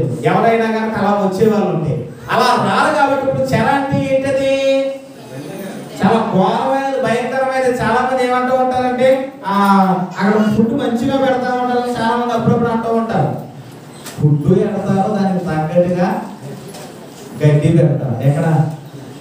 జైలు. ఎందుకని? జైలు అంటే మనం అనుకున్నంత ఈజీ కాదండి. అక్కడ ఎలా ఉంటుందండి నిజానికి? అక్కడ తిన్నదంత కరిగేంత వరకు వాళ్ళు ఏం చేస్తారు? అక్కడ పని చేస్తారు. చెర అనే పదానికి అంత భయంకరమైన సందర్భాలు, అంత భయంకరమైన పరిస్థితులు మనకి జ్ఞాపకం వస్తాయి. అయితే ఇక్కడ మీరు గమనించినట్లయితే ఇప్పుడు చిన్న అమ్మాయిలు కూడా వీళ్ళు ఎలా తీసుకొచ్చారు? అక్కడి నుంచి చెరగొని, అంటే బలవంతంగా తీసుకొస్తే ఇప్పుడు తీసుకొచ్చి ఇక్కడ ఏం చేస్తున్నారు? అక్కడ తీసుకొచ్చి ఇక్కడ ఎంతకని ఏమైనా యువరాణిలాగా అందంగా అమ్మాయిని చూస్తున్నారా? కొన్ని ఏమైనా స్కూల్కి పంపుతున్నారా? చదువుకోమని చక్కగా ఉద్యోగస్తులను చేస్తామన్నారా? ఎందుకంటే చెరగొని తీసుకొచ్చి, అంటే బలవంతంగా తీసుకొచ్చి అమ్మాయి చేత ఏం చేస్తున్నారు? ఇక్కడ పరిచారము అంటే ఏంటి? పని చేస్తున్నారు. ఎవరి చేత? ఒక విధంగా చెప్పాలంటే చెప్పకూడదు కానీ చైల్డ్ లేబర్ అంటే పిల్లల చేత పని చేయించే వాళ్ళందరినీ కూడా దాన్ని ఏమంటారు? చైల్డ్ లేబర్ అని. ఈ నైపుణ్య యొక్క భార్య కానీ ఏం చేస్తుంది? పరిచారం అంటే పని మనిషి. పని మనిషి అంటే ఆమె ఏం తెమ్మన్నా తీసుకురావాలి, ఆమె ఏమేం కావాలో దగ్గర చూసుకోవాలి. ఆమె అంట్లు కడమంటే కడగాలి, గుమ్మాలు తోడమంటే తోడాలి, ఇంకా బట్టలు ఉతకమంటే ఉతకాలి. ఒక విధంగా పరిచారము చేస్తుంది. ఎవరు? ఈ చిన్న అమ్మాయి. ఎవరి భార్యకు? నయమాను యొక్క భార్యకు. అంటే ఒక విధంగా చెప్పాలంటే ఇష్టము లేకుండా బలవంతంగా తీసుకుని వచ్చి పని చేస్తున్నారు. ఎవరి చేత? చిన్నదాని చేత, నయమాను కుటుంబం. అయితే ఇంతలా చేస్తున్న సమయంలో చూడండి, ఆ చిన్నది చెప్తున్న మాటలు చూడండి, మీరు గమనించినట్లయితే అది అంటే ఎవరు? అక్కడ 3వ వచనంలో అది అంటే ఎవరో? ఆ చిన్న అమ్మాయి. ఏమంటే అది అంటే ఎవరక్కడ? ఆ చిన్న అమ్మాయి. ఇప్పుడు పరిచారం చేస్తున్న ఈ చిన్న అమ్మాయి నయమాను కుటుంబంలో వచ్చిన తర్వాత అమ్మాయి చేస్తున్న పని ఏంటి? అమ్మాయి చెప్తున్న మాటలు ఏంటో చూడండి. మీరు నన్ను ఎలా తీసుకొచ్చారు, అలా తీసుకొచ్చారు, మీరు మట్టి కొట్టుకుని పోతానట్లేదు. ఏమంటుందో తెలుసా? అమ్మాయి సలహా ఇస్తుంది. ఎవరికి? నయమాను భార్యకి. ఏమని? అది సొమ్రోనులో ఉన్న ప్రవక్త దగ్గర నా ఏలిన వాడు ఉండవాలని నేను ఎంతో కోరుచున్నాను. అతను నా ఏలిన వారికి కలిగిన కుష్ఠరోగమును బాగు చేయనని తన యజమానురాలితో అని. ఈ మాటలు ఎవరితో చెప్తుంది? నయమాను భార్యతో. అంటే చూడండి, ఒక పరిచారం చేస్తూ అంటే పని చేస్తూ ఒక మాట చెప్తుంది. ఏమనంటే ఆ అమ్మాయి మనసులో నన్ను బలవంతంగా తీసుకొచ్చారు, చెరగొని తీసుకొచ్చారు, తీసుకురావడమే కాకుండా ఇక్కడ ఏం చేస్తున్నాడు? ఆ చేత వ్యక్తి చాకరీ చేస్తున్నాడనే ఉద్దేశం ఎవరి మనసులో లేదు? ఆ అమ్మాయి మనసులో లేదు. కాబట్టి ఇప్పుడు సలహా ఇస్తుంది. ఎవరికి? నయమాను భార్యకి. అంతేగాని ఇక్కడ తిట్టట్లేదు, వాళ్ళ ముందు కళ్ళ ముందు ఏడవట్లేదు, అలాగని వాళ్ళు ఏమి బలవంతంగా తీసుకొచ్చారని ఏ మాట కూడా అనట్లేదు. కానీ తిరిగి వారికే ఏం చెప్తుంది ఈ అమ్మాయి? చిన్న అమ్మాయి అంటే చూడండి, ఈ అమ్మాయి మనసులో వాళ్ళు బలవంతంగా తీసుకొచ్చారనే థాట్ లేదు ఏ అమ్మాయి మనసులో, చిన్నదాని మనసులో. అది తీసుకొచ్చి నా చేత వ్యక్తి జాగ్రత్త చేస్తున్నారు, పని చేయించుకున్నారు. మీలందరూ నేనే సలహా ఇచ్చేదేంటి, వీడు బాగుపడితే ఎంత, బాగుపడకపోతే ఎంత అని అనుకుందా.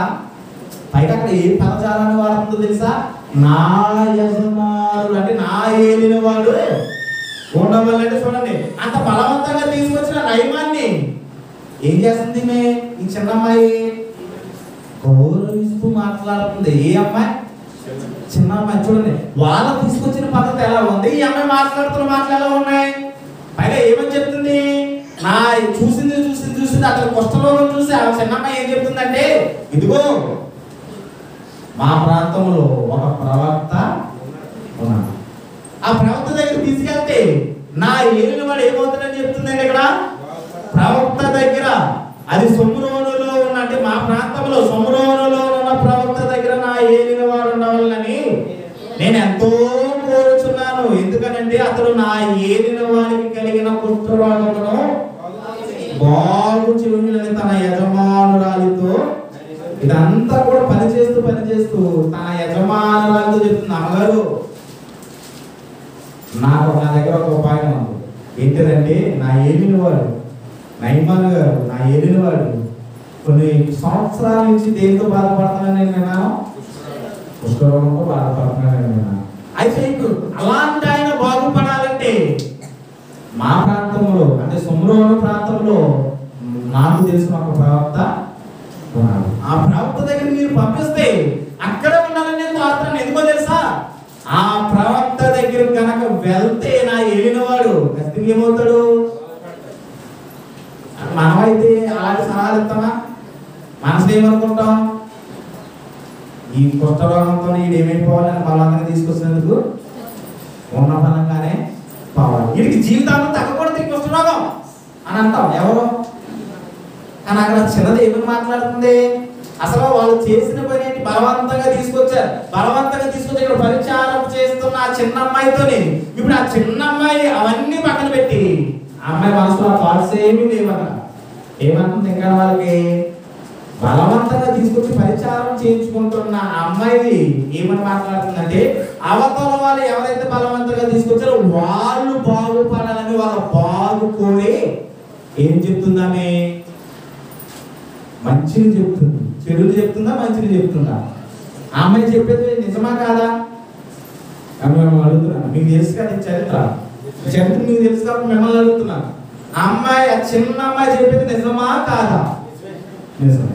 ఇంకా విచిత్రం ఏంటంటే, ఆ అమ్మాయి ఎప్పుడైతే ఇదంతా తన యజమానుని భార్యకు చెప్పిందో, ఆమె తన యజమానికి ఎప్పుడైతే నయమానికి చెప్పిందో, నయమాన్ ఆలోచించలేదంటే, చిన్నపిల్ల చెప్పింది కదా, చిన్నపిల్ల నిజం చెప్పిందో అబద్ధం చెప్పిందో, తెలిసి తెలియక ఏమైనా మాట్లాడిందో అని కనీసం ఆలోచించుకున్నప్పుడు డైరెక్ట్ ఎవరి దగ్గరికి వెళ్ళిపోతున్నాడో తెలుసా, రాజు దగ్గరికి వెళ్తున్నాడు. ముందు ఎవరి దగ్గర, సిరియా రాజు దగ్గరికి. ఏమని చదవండి, అక్కడ చదవండి ఏమని 4వ వచనంలో చూడండి.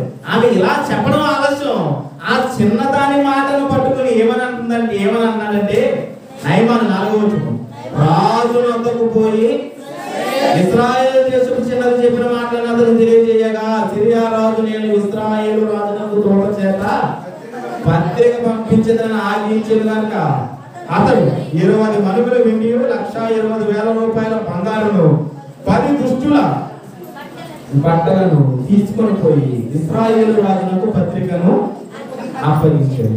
ఆ పత్రికలో ఉన్న సంగతి ఏదనగా, ఆ సేవకుడైన నయమానుకు కలిగిన కుష్ఠరోగం నీవు బాగు చేయమని ఈ పత్రికను అతని చేత నీకు పంపించి ఉన్నాను. చూడండి, మీరు గమనించినట్లయితే ఇదేంటి, చిన్న అమ్మాయి చెప్పడం ఏంటి, ఆ మాట నయమాను రాజు దగ్గర తీసుకెళ్ళడం ఏంటి, రాజు కూడా దానికి ఏం చేశాడు, ఇక్కడ అంగీకరించడం ఏంటి అంటే, వీళ్ళ ఉద్దేశం ఏంటి, ఒక చిన్న అమ్మాయి చెప్తే వెళ్ళిపోయారా అంటే వాళ్ళకి ఏమర్థమైందో తెలుసా, చిన్నపిల్లలు ఏం చెప్పరు, వాళ్ళు చెప్తే ఏం చెప్తారు, వాళ్ళు నిజమే చెప్తారు. ఎందుకంటే అదే ప్లేస్ లో ఒక పెద్దవాడు ఉంటే, అదే ప్లేస్ లో ఒక యవన వయసులో ఉన్న ఒక అమ్మాయి కానీ లేకపోతే ఒక అబ్బాయి కానీ, లేదా ఒకవేళ ఎవరైనా పెద్ద వయసులో ఉన్న వాళ్ళు ఉంటే అలాంటి సలహా చెప్తారా?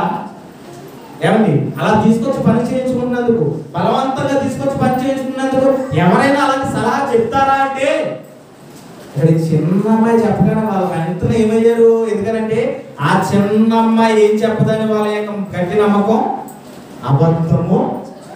ఎందుకంటే ఆ చిన్నదాని మనస్తత్వం ఏంటో వీళ్ళకి తెలుసు. ఎందుకంటే చిన్న పిల్లల మనస్తత్వాలు మ్యాక్సిమం ఇలాగే ఉంటాయి. దాన్ని మార్చేది, చెడగొట్టేది ఒక విధంగా ఎవరో తెలుసా? మెచ్యూరిటీ ఉంది అని చెప్పుకుంటున్నాం కదా మనమే. డైరెక్ట్ గా చెప్పి చాలా మంది అనుకోవచ్చు, అంటే ఊరుకోండి మీరు అలాగే చెప్తారు, మేమెందుకు చెప్తాం మా పిల్లలకి ఇలా చెయ్యి అలా చెయ్యి అని మీరు అనుకోవచ్చు. మీరు చెప్పక్కర్లో కొన్ని మీరు చేసేవి ఎవరు గమనిస్తారు? మీ పిల్లలు గమనిస్తారు, వాళ్ళు చూస్తారు. మీరు ఏం మాట్లాడుతున్నారో, ఎలా మాట్లాడుతున్నారో, ఎవరితో మాట్లాడుతున్నారో, ఎలాంటి వారితో స్నేహం చేస్తున్నారో, ఎలాంటి చోట తిరుగుతున్నారో అన్ని వాళ్ళు ఏం చేస్తారో మళ్ళీ మనం ప్రత్యేకంగా చెప్పాలా? కొన్నిసార్లు మనం తెలుసో తెలియకో వారి ఎదురుగానే కొన్ని విషయాలు మనం చర్చించుకుంటూ ఉంటాం. అలాంటి వారు ఏం చేస్తారు? వింటారా? మరంటే ఇప్పుడు మీరు గమనించినట్లయితే ఇప్పుడు వారు మనసులో ఒక విధంగా మారేది ఎవరి వల్లనంటే మెచ్యూరిటీ అని చెప్పుకుంటున్నాం మన వల్లే ఈరోజు ఎవరి మనసులు మారుతున్నాయి?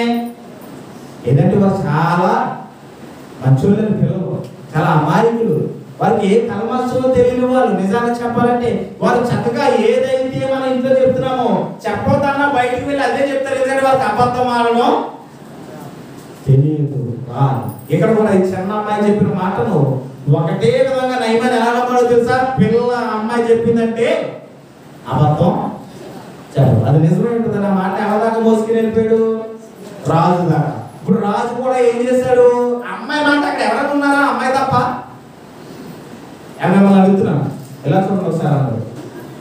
అక్కడ ఆ అమ్మాయి తప్ప ఇంకెవరైనా మాటలు చెప్పారా?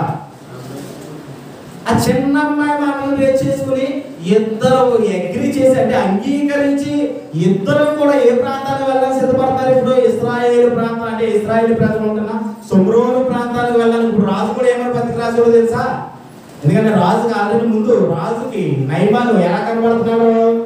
దయ పొందిన వాడిగా కనబడుతున్నాడు. కాబట్టి ఆ రాజు దృష్టికి రాజు కూడా నయమానికి ఏం చేయాలనుకున్నాడు?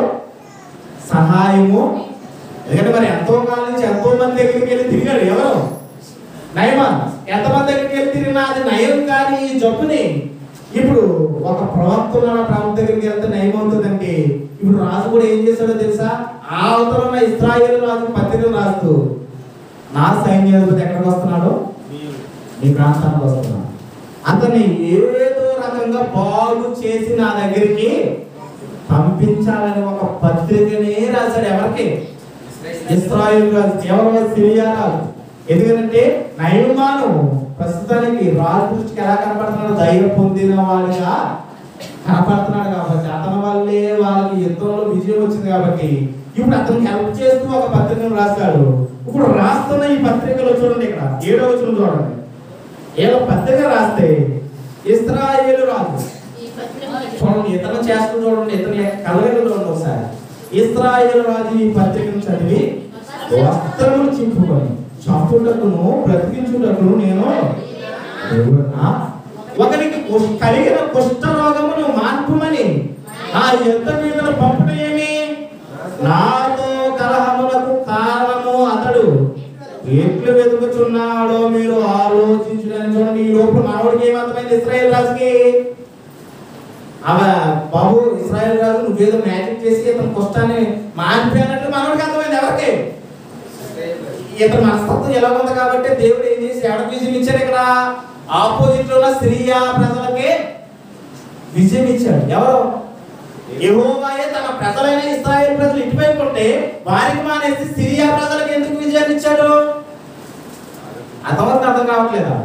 అసలు దేవుడు ఇష్టంగా ఉండేది ఎవరి పట్ల? మరి అలాంటిది విజయం ఎవరు పొందారు? ఇక్కడ సిరియా ప్రాంతంలో ఉంటున్న నయమాను వైపు నుంచి దేవుడు నయమానికి ఏమి ఇచ్చాడు? విజయం ఇచ్చాడు. ఎందుకో తెలుసా? ఇక్కడ ఉన్న ఈ రాజు ఎలాంటోడు? మనోడు తలపోదలు ఎక్కువ. ఎవరికి? అక్కడ నిలబడిన ఇశ్రాయేలు రాజు. ఎవరికి? ఈయన తిక్క కుదర్చాలని ఇలా ఆపోజిట్ లో ఉన్న వారికి ఏం చేశాడు చూడండి, ఇంకా వివరంగా పత్రికను రాస్తూ ఏమని రాశాడు అక్కడ ఆయన పత్రిక చెప్పండి, ఏమని రాశాడు ఒకసారి ఆలోచన చదవండి. ఆ పత్రికలో ఉన్న సంగతి ఏదనగా, నా సేవకుడైన నయమానుకు కలిగిన కుష్ఠరోగమును నీవు బాగు చేయవలని నీ పత్రికను అతని చేత నీకు పంపించి ఉన్నాను. ఇశ్రాయేలు రాజు ఈ పత్రికను చదివి ఏం చెప్పేసుకుంటున్నాడు మనోడు? బట్టలు చెప్పేసుకుంటున్నాడు మొదట. ఎవరు? ఇశ్రాయేలు రాజు. ఎందుకు బట్టలు చెప్పేసుకుంటాడో బాబు అంటే, నేను ఏమన్నా దేవున్నా మనోడు ఫీలింగ్ చూడండి. పత్రికను చదివినంటే కనీసం నా దగ్గరలో దీన్ని బాగు చేసేవాడు ఎవరన్నా ఉన్నాడా లేదని ఆలోచించదు కదండి. ఎవరు? ఫస్ట్ పత్రిక చదివి ఏం చెప్పేసుకుంటున్నాడు? బట్టలు చెప్పేసుకుంటాడట. చెప్పేసుకుని ఏమన్నాడు? ఎందుకు బాబు బట్టలు చెప్పేసుకున్నాడు? బతికించడానికి కానీ చంపడానికి కానీ ఎవరినే ఎలా దేవున్నా అంటే మనోడి ఫీలింగ్ ఎలా ఉందో చూడండి. ఇప్పుడు మనోడిని ఏదో బాగు చేసి బాబు ఏదో మాయా మంత్రం చేసి నువ్వు ఏం చేశారా బాబు? మనోడికి అర్థమైంది అది చాలా తెలివైనడు. ఎవరు? ఇశ్రాయేలు రాజు. నిజానికి అంత తెలివైనడైతే ఏమనుకోవాలి? నా దగ్గర ఎవరున్నారు మా ప్రాంతంలో, దీన్ని బాగు చేసి ఒక ప్రవక్త ఉన్నాడు, అతని దగ్గర పంపుదామని ఒక ఆలోచన రాకుండా ముందు ఏం చేస్తున్నాడంట, మొత్తం ఆ చుట్టుపక్కల ఉన్న వాళ్ళందరినీ పిలిపించి ఏమన్నాడంటే బట్టలు చెప్పేసుకుని మనోడు ఏమన్నాడంటే, చంపడానికి కానీ బతికించడానికి కానీ నేను ఏమన్నా దేవున్నా అని అంటూ మళ్ళీ ఒక మాట ఏమన్నాడంటే, ఒకరికి కలిగిన కుష్ఠరోగమును మార్పు నా యొద్దకు ఇతర పంపులేమి అని చెప్తూ, నాతో కలహమునకు కారణము అతను ఎట్లు వెతుకుతున్నాడు. చుట్టుపక్కల చెప్తున్నాడు చూడండి, నాతో గొడవ పెట్టుకోవడం మనోడు ఎలాంటి కారణాలు వెతుకుతున్నాడు చూడండి. నేను బాగు చేయలేని తెలిసినా కూడా నా దగ్గరికి ఎలా పంపుతున్నాడని మనోడు వెర్షం. ఎవరు వెర్షం? ఇశ్రాయేలు రాజు వెర్షం. అంటే ఇశ్రాయేలు రాజు ఎంత కోరుకున్నాడంటే ఎలా ఆలోచిస్తున్నాడంటే, అతను బాగు చేస్తారన్నట్టుగా పంపేశారని ఆలోచించి, నేను ఏమన్నా దేవున్నా చంపడానికి కానీ బతికించడానికి కానీ, కుష్ఠరోగాన్ని నేను ఎందుకు మార్పాలి, నేను ఎలా మార్పుతాను కుష్ఠరోగాన్ని?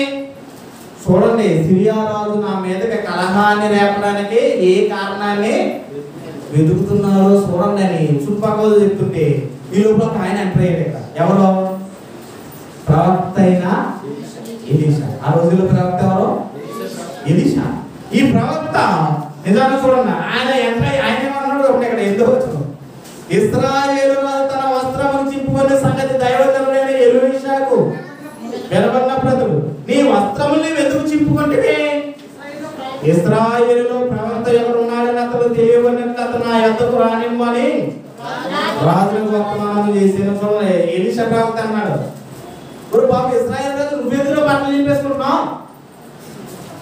నీ ప్రాంతంలో ప్రవక్త అనేవాడు నేను ఒకరిని ఉన్నాను కదా, నువ్వెందుకు ఊరుకుని బట్టలు చింపేసుకోవడం? ఎవరన్నారు ఈ మాట? నిజమే కదా, ప్రవక్త లేడా అక్కడ? అసలు బాగు చేసేవాళ్ళు లేడా? ఉన్నాడు కదా. మరి ఈ రాజుకి ఏం తెలియాలి?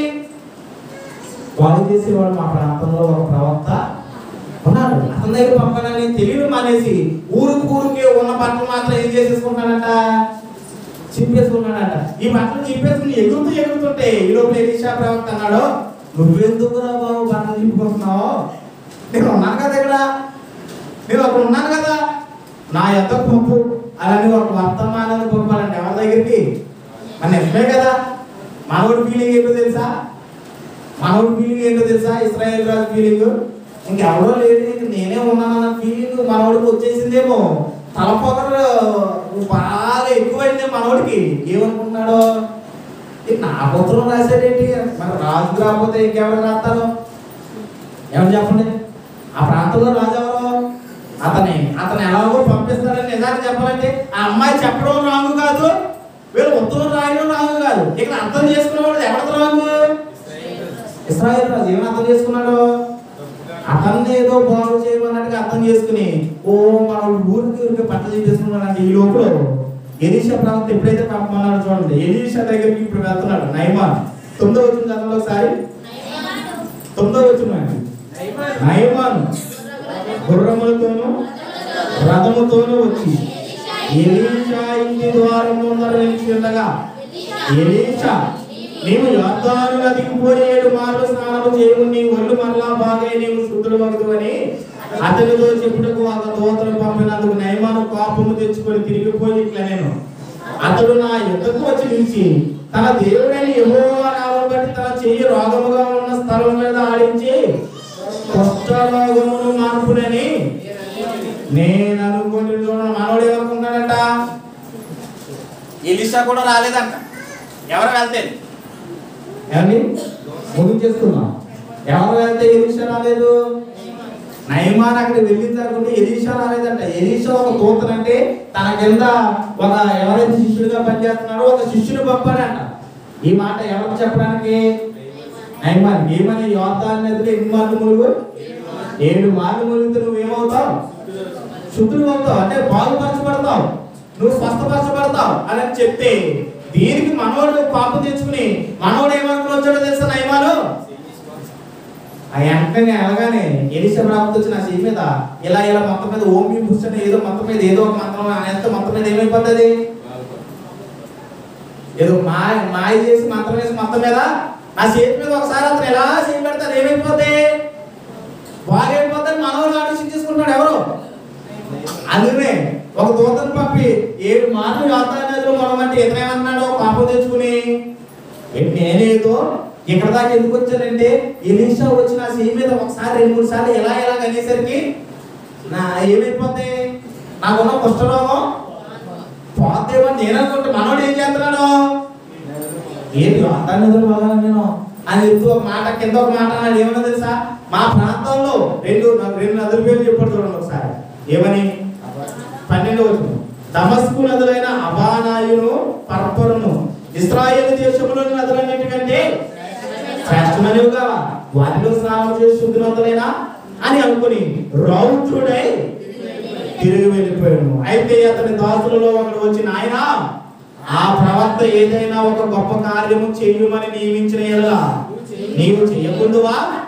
అయితే స్నానం చేసి శుద్ధుడు కమ్మని మాట దానికంటే మేలు కాదా అని చెప్పినప్పుడు చూడండి ఇక్కడ ఈయనేమన్నాడు? కోప్పడి నేను ఏదేదో చేసేస్తాను అనుకున్నాను. ఎలీషా వచ్చి ఎంత దూరం ప్రయాణం చేసి వస్తే ఎలీషా ఏమన్నాడు? తన కూడా బయటికి రావడం మానేసి ఆయన బయటకు రావడం మానేసి ఎవరు పంపాడు?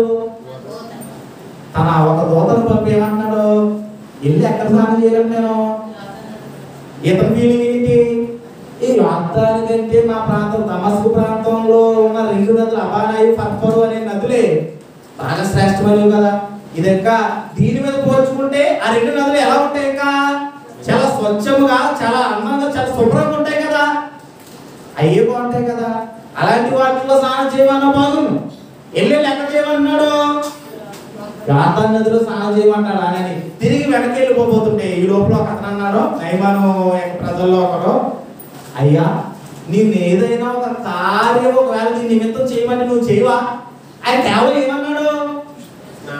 వెళ్ళేడు మారితే ఎక్కడ స్నానం చేయమన్నాడు? ఒకసారి చేస్తే ఏమైపోతుంది?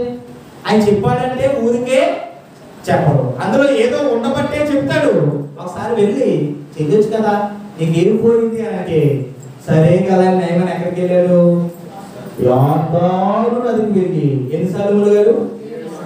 7 మార్లు ములిగాడు. ఎవరు ములిగిన తర్వాత ఆయన పరిస్థితి చూడండి. ఇక్కడ 14వ వచనం. అతడు పోయి దైవజనుడు చెప్పినట్లు యోర్దాను నదిలో 7 మార్లు మునుగగా అతని దేహము పసిపిల్లల దేహము వలెనై అతడు శుద్ధుడాయెను. చూడండి ఏమైపోయాడంట? మొలగానే శుద్ధుడైపోయాడంట. ఎలాంటి దేహం అయిపోయింది? అది మొదట ఏ యోర్దాను నదిలో మునగబట్టి అసహించుకున్నాడు. ఇప్పుడు అదే యోర్దాను నదిలో కాంప్రమైజ్ అయి మునిగేసరికి అసలు దేహం ఎలా అయిపోయిందంటండి? పసిపిల్లల దేహము వలె ఏమైపోయింది? చిన్న పిల్లల దేహం లాగే శుద్ధుడైపోయాడంట. ఎవరు? నయమాను గారు. ఇప్పుడు మరలా ఈ శుద్ధుడైపోయిన తర్వాత రిటర్న్ బ్యాక్ వెళ్ళాడంట. ఎక్కడికి? ఎలీషా ప్రాంతం దగ్గరికి వెళ్ళి తన పరివారంతో ఏం చెప్తున్నాడో తెలుసు మాట 15వ వచనం. అప్పుడు అతడు తన పరివారంతో కూడా దైవజనుల దగ్గరికి తిరిగి వచ్చి అతని ముందర నుంచి చెప్పించుము, ఇశ్రాయేలులో ఉన్న దేవుడు తప్ప లోకమంతటి యందును మరి ఒక దేవుడు లేడని నేను ఎరుగుదును. ఇప్పుడు నీవు నీ దాసుడనైన నా యొద్ద బహుమానం తీసుకొనవలసిందని అతనితో చెప్పగా, అంటే చూడండి అతను స్వస్థపరిచిన దానికి లంచం ఇవ్వబోతున్నాడు. ఎవరు? కానీ ఏ విషయం తెలుసా? ఏమి లంచం అస్సలు వద్దు. ఇది దేవుని కార్యము, దేవుని వల్ల జరిగిన కార్యము. దీన్ని బట్టి నాకు ఏ లంచము కూడా వద్దని అతను పంపాడు. తర్వాత మన అందరికీ తెలుసు. తర్వాత అతను శిష్యుడానికి యాడ్ చేస్తాడో, ఆ దొంగతనంగా తీసుకుంటాడో, తీసుకున్న దానికి మళ్ళీ అతనికి ఏమొస్తుంది? నయమానికి మారిపోయిన క్వశ్చన్ ఇప్పుడు ఎవరికి వస్తుంది? గెహాజీకి వస్తుంది. ఇదంతా తర్వాత మనకు తెలుసు. అయితే ఈ 15వ వచనంతో మనం ఆఫ్ చేసేసినట్లయితే చూడండి, శుద్ధుడయ్యాడా లేదా? ఎవరు?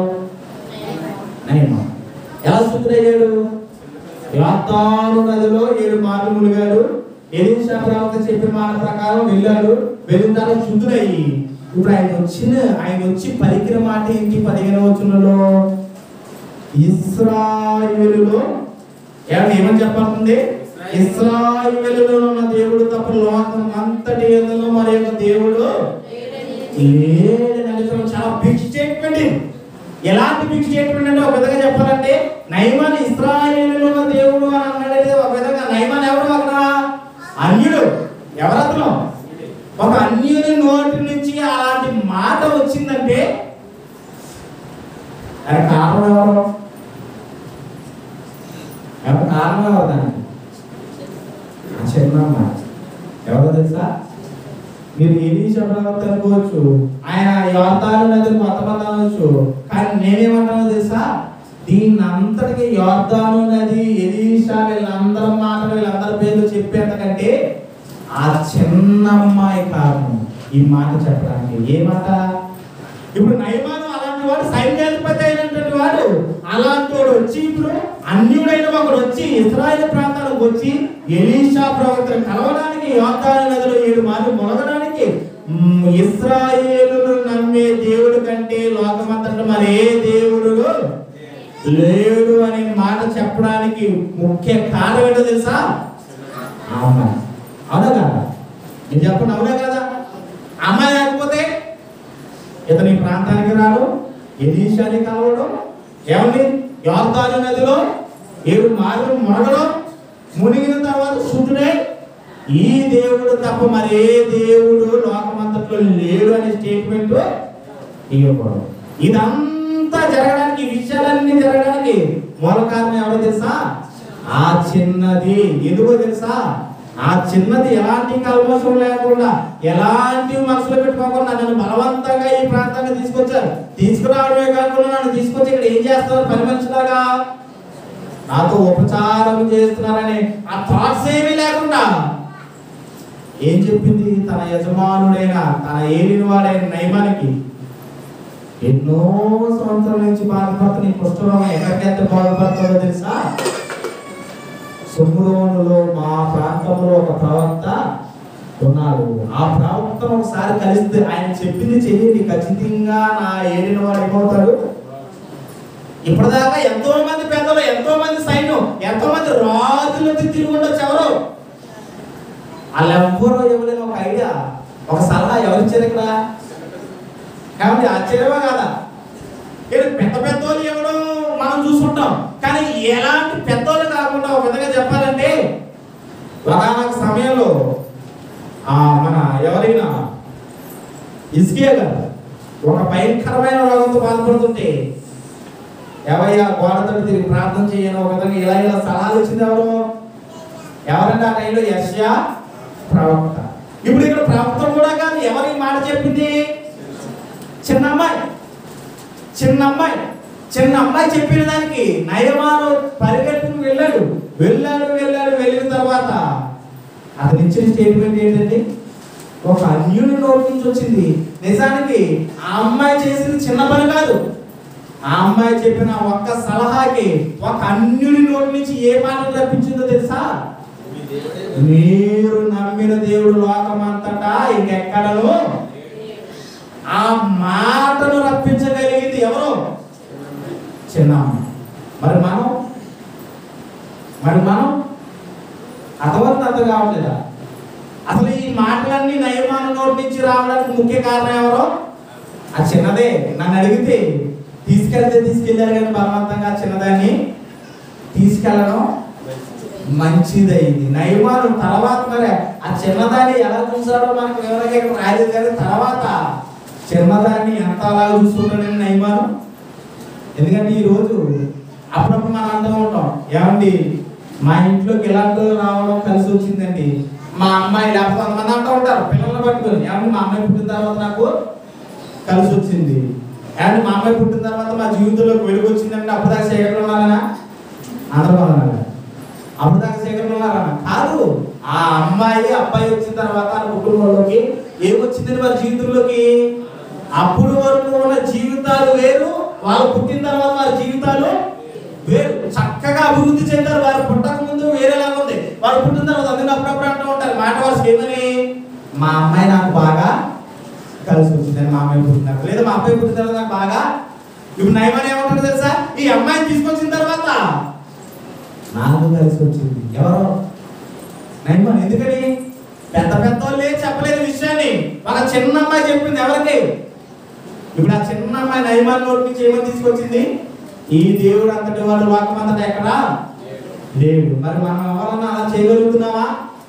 ఇప్పుడు మనకు అర్థం అవ్వాల్సింది ఏంటో తెలుసా? చిన్న అమ్మాయి మనస్తత్వం అర్థం అవ్వాలి మనకి. ఎవరి మనస్తత్వం? ఆ చిన్నదాని మనస్తత్వం. ఎందుకంటే ఆమెను ఎంతలాగా పరిచారం పనికి తీసుకొచ్చినా, బలవంతంగా తీసుకొచ్చినా అవి ఏమి అమ్మాయి మనసులో ఉన్నాయా? లేవు. అందులో పేతురు రాసిన మొదటి 2:3 చెప్పినట్టుగా కొత్తగా జన్మించిన శిశువును పోలిన వారే ఎదుర్కొంటారు. మనం పిల్లల మనస్తత్వాలు కలిగి ఎదుర్కొంటారు. మనం పిల్లల లాంటి వారిలాగే మన యొక్క మనస్తత్వం ఎందుకు కావాలి దేవునికి అంటే, ఈరోజు అలాంటి వారి మనస్తత్వాలు ఎలా ఉంటాయి? అవకాశం లేకుండా, కపటం లేకుండా, అసూయ లేకుండా, ఒకరు ఎదుగుపోతున్నారు లేకపోతే ఒకరు ఎలా బాగుపడుతున్నారు లేకపోతే ఒకరు ఎలాగా ఏదో అయిపోతున్నారని కాకుండా, చిన్న చూడండి నిజంగా చిన్నదానికి ఎంత ఆనందం కలుగుతుందో ఆ యజమానుడు బాగుపడతాయి. ఈరోజు మన పక్కోడు బాగుపడితే మనకు అలాంటి ఆనందం కలుగుతుందా? మన పక్కోడు ఎదుగుతుంటే మనకు అలాంటి ఆనందం కలుగుతుందా? మన పక్కవాడు సమృద్ధిగా ఉంటుంటే మనకు అలాంటి ఆనందం కలుగుతుందా? ఒకవేళ కలగట్లేదంటే దాని అర్థం ఏంటో తెలుసా? ఎప్పుడన్నా మన పచ్చి పనులు బాగోకపోతే ఏమండి పలానా వాళ్ళ దగ్గరికి వెళ్ళండి, ఇలా ఉంటుంది అలా ఉంటుంది బాగుంటుందని ఎప్పుడైనా సలహా ఇచ్చిందున్నావు, కానీ సలహా ఇస్తే మేము అసలు కొన్నాను. కొంతమంది ఏం చేస్తారో తెలుసా? నేను సలహా ఇచ్చేది ఏంటి, ఇచ్చిన దాంట్లో ఏమైపోతారు? అది అలాగే ఉండాలి. ఆయన కొంతమంది ఏం చేస్తారు? అది తెలిసిన వాళ్ళు ఉన్నా, చక్కటి వైద్యం అందించే వాళ్ళు ఉన్నా, చక్కగా అన్ని చేసేటోళ్ళు ఉన్నా, లేకపోతే వారి పిల్లలకి ఎవరైనా చక్కటి ఉద్యోగం ఇచ్చేటోళ్ళు ఉన్నా ఏం చేయాలో? ఎందుకని? ఒకవేళ చెప్తే ఎక్కడ వాళ్ళు బాగుపడతారేమో. అలాంటి మనస్తత్వాలు ఈరోజు మనకు ఉన్నట్లయితే, ఈరోజు మనం ఎవరిని పోలిన వాటి మనస్తత్వాలు కాదు, మనని పిల్లలను పోలిన మనస్తత్వాలు కాదండి. కాబట్టి ఇక్కడ మీరు విన్న సందర్భాన్ని అందరికి అర్థమైందా అర్థం కాలేదా? అర్థమైందో వ్యర్థమైందండి? అందరికి పొందాలండి. అందరికి అర్థమైంది కదా? ఎప్పుడో నేను చెప్పిందని సారాస్పేంటో తెలుసా? అలాంటి పిల్లల మనస్తత్వం కలిగి ఉండమని మనకి పేతురు గారు ఎందుకు చెప్పారో తెలుసా? పిల్లల మనస్తత్వాలు ఎలా ఉంటాయి, వారు మంచి చెడు అని కాదు, వారికి మంచి చేసినా చెడు చేసినా అవేమి మనసులో పెట్టుకోకుండా మరలా తిరిగి ఎదుటి వారు ఏదైనా బాధలో ఉంటే, శ్రమలో ఉంటే, వారి ఇబ్బందుల్లో ఉంటే వెంటనే వెళ్ళి ఏం చేస్తారో సహాయం చేస్తారు. ఎలాంటి మనస్తత్వాలు ఉంటే? పిల్లల లాంటి మనస్తత్వాలు. అలాంటి మనస్తత్వాలు లేని రోజు మన చుట్టుపక్కల వారు ఎంత తగలబడిపోతున్నా నోరు కూడా మనం మెదపం. ఈరోజు అలాంటి వారిగా కాదు దేవుడు అన్నట్టుంది. పేతురు గారు కూడా గ్రంథంలో బైబిల్ గ్రంథంలో వారు చెప్పింది కూడా ఎలాంటి వాళ్ళు ఉండమని, పిల్లల లాంటి మనస్తత్వాలు కలిగి ఉండమని. కాబట్టి విన్న వాక్యం ద్వారా మనం అందరూ ఎలాంటి మనస్తత్వం కలిగి ఉండాలి? పసి పిల్లల మనస్తత్వం కలిగి ఉన్నప్పుడే మనకు అసూయ అనేది లోపలికి రాదు, కల్మషం అనేది లోపలికి రాదు, దుర్నీతి అనేది లోపలికి రాదు. ఎలాంటి చెడ్డ విషయాలు కూడా మనం వారి పట్ల మనకి ఎన్ని చేసినా వారు అవి ఏమి మనకి ఎక్కడికి రావు, మనసులోకి రావు. వారికి ఏం చేయాలనిపిస్తుంది? తిరిగి మంచిగా చేయాలనిపిస్తుంది తప్ప వాళ్ళని కొట్టారు కాబట్టి నేను తిరిగి కొట్టాలన్న మనస్తత్వం మనకి రాదు. ఎలాంటి మనస్తత్వం మనలో ఉన్నప్పుడు దేవుడు కూడా ఏం చేస్తాడండి? ఏం చేస్తారు?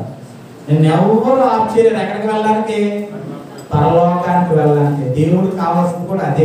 కాబట్టి అలాంటి వారిగా మనందరం కోరుకుంటూ మరి ఎప్పటివరకు విన్నందుకు మీ అందరికి మాటలు ముగిస్తూ మీ అందరూ కూడా ప్రత్యేకమైన వందనాలు అందరికీ తెలియజేస్తున్నాను. ప్రార్థన చేసుకున్నాను. అందరూ ప్రారంభించడానికి నమస్కారం అయితే ప్రార్థన చేసుకున్నాను. తదుపరి మిగిలిన కార్యక్రమాలు అనుమతిలో ఉన్నారు. తాతపూడి రాంబాబు గారు అయ్యగారు వారు వచ్చి నడిపిస్తారు మిగిలిన కార్యక్రమాన్ని. మమ్మల్ని మిగిలిగా ప్రేమిస్తున్న మా ప్రేమలో మీ ఘనమైన అతి శ్రేష్టమైన నామమున కృతజ్ఞత స్తుతులు స్తోత్రములు తెలియజేస్తున్నాం ప్రభు. ఇక ఆదివారం ఆరాధన కార్యక్రమంలో ఇప్పటి వరకు ఏవైతే అంశాన్ని వెళ్ళి ఉన్నామో ప్రభు పిల్లల మనస్తత్వాన్ని కూడి ఉండాలనే ఈ యొక్క అంశం ద్వారా ప్రభు మేము ఎన్నో విషయాలు నేర్చుకున్నాం ప్రభు. ఈరోజు ఒక చిన్న అమ్మాయి ప్రభు ఒక అన్యుని వాటి నుంచి మీరు తప్ప లోకమంతకి ఇలాంటి దేవుడు ఎవరూ లేదని ఒక స్టేట్మెంట్ ఇచ్చేలాగా అతని మనసులో మార్చగలిగింది నాయన. ఈరోజు అలాంటి వారిగా మేము అందులో ఉండడానికి మా ద్వారా ఇతరులు ఎంతో మంది మీ వైపు తిరగడానికి మా యొక్క ప్రవర్తన మన యొక్క మనస్తత్వాలు మా యొక్క ఆలోచనలు ఉండడానికి మీ యొక్క సహాయము మాకు దయచేయాలి. ఎంతమంది అయితే యొక్క వాక్యాలు విన్న ప్రతి ఒక్కరిని కూడా దీవించి ఆస్వాదించడం మీ చిత్తమైతే మేమందరం కూడా ఇప్పుడు తదుపరి ప్రభుత్వ కార్యక్రమాలు వెళ్ళబోతుండగా జరగబోతున్న కార్యక్రమం అంతట్లో నడిపిస్తున్న వారికి మీకు సహాయం అందించి ముందుకు నడిపించమని మీరే ఘనత మహిమ ప్రభావం పొందమని మైక్ ద్వారా ఎంతమంది అయితే ఈ యొక్క మాటలు విని ఉన్నారు వారందరినీ కూడా దీవించి ఆస్వాదించబడి యేసుక్రీస్తు నామమున అడిగి వేడుకొనుచున్నాం మా ప్రియ పరలోకపు తండ్రి. ఆమేన్. అందరూ వందనాలండి. ఆ యొక్క సమయంలో అందరూ సహోదరులు అయ్యారు తాతపూడి రాంబాబు గారు వచ్చి మేము కార్యక్రమాన్ని వారు నడిపిస్తాము. అందరికీ వందనాలు. సమయాన్ని ఇచ్చినందుకు వారు కూడా ప్రత్యేకంగా తెలియజేస్తున్నానండి.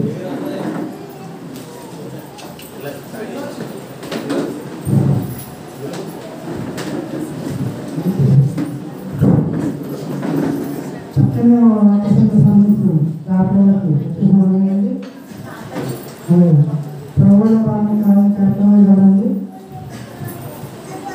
తెలుగు రాసిన పత్రిక 11:30 మన మధ్యలో చదివిస్తారండి.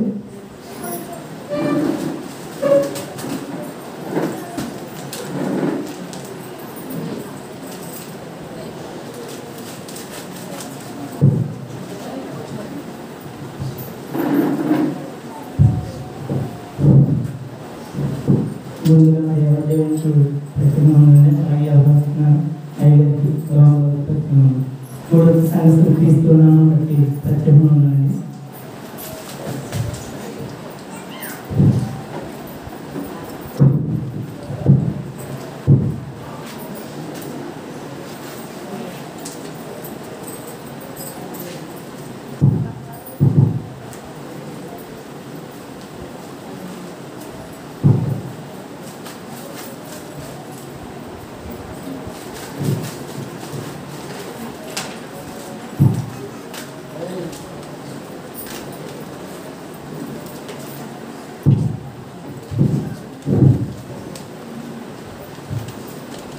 కొరింథీయులకు రాసిన మొదటి పత్రిక 11:23 చదువుతున్నాను. నేను మీకు అప్పగించబడిన దానిని ప్రభువును పొందుతున్నాను. ప్రభువైన యేసు తనకు అప్పగించబడిన రాత్రి ఒక రొట్టెని ఎత్తుకుని కృతజ్ఞతాస్తుతులు చెల్లించి దాన్ని విరిచి ఇది నీ కొరకే నా శరీరము అని జ్ఞాపకం చేసుకోవడానికి ఇది చేయడం చెప్తుంది. ఆ ప్రకారం భోజనం ఆయన పాత్ర ఎత్తుకుని ఈ పాత్ర నా పూర్ణమైన కొత్త నిబంధన మీరు అన్ని కారణాల తను జ్ఞాపకం చేసుకుని దీన్ని చేయడం చెప్పింది. ఈ రొట్టెని ఈ పాత్రను త్రాగున్నప్పుడల్లా ప్రభు వచ్చే వరకు ఆయన స్నానం ఆచరించదు. కాబట్టి ఎవరు అయోగ్యమో యోగ్యులను రొట్టెను తినను లేక ఆయన పాత్రను త్రాగు వాడు ప్రభు యొక్క శరీరం ఇచ్చి రక్తం ఇచ్చి అపరాధం. కాబట్టి ప్రతి మనుషులు తను పరీక్షించుకోవాలి.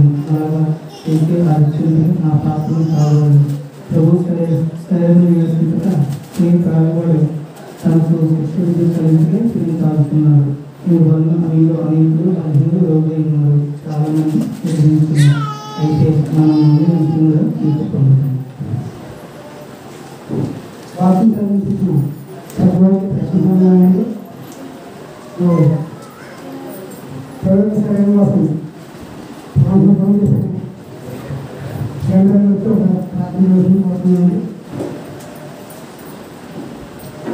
సరే ఖచ్చితంగా తర్వాత రావు గారు ఇంకా ప్రపంచంగా సహకారండి.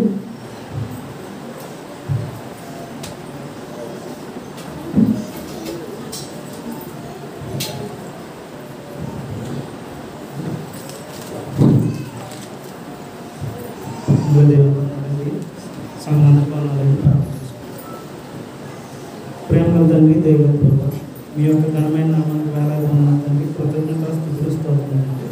దినదినములు మమ్మల్ని కాల్చి కాపాడి ఆరోగ్యంగా ఆయుష్మంతులను పొందడం తండ్రి. ఇదిగో తండ్రి మీ యొక్క ఘనమైన ఆరంభంలో మేమందరం కూడుకుని మిమ్మల్ని ఆరాధించుకోవడానికి ఇచ్చిన సమయాన్ని బట్టి ఉన్నాము తండ్రి. ఇదిగో తండ్రి నీ ప్రియకుమారుని యొక్క రక్తం ప్రభు వారి యొక్క శరీరం తీసుకుంటుండగా అయోగ్యంగా కాకుండా యోగ్యంగా తీసుకునే భాగ్యాన్ని మాకు అందరికీ దయచేయండి. మా ప్రభువును మా రక్షకుడైన యేసుక్రీస్తు వారి అతి శ్రేష్టమైన నామాన్ని బట్టి అడిగి వేడుకుంటున్నాం తండ్రి. ప్రవేశాల కోసం ప్రార్థించండి. ప్రవేశాలను ఖచ్చితంగా సహకరించండి.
చేసుకుంటే నేను విషయం చెప్పుకున్నాక ఆ ప్రకారం చేయగా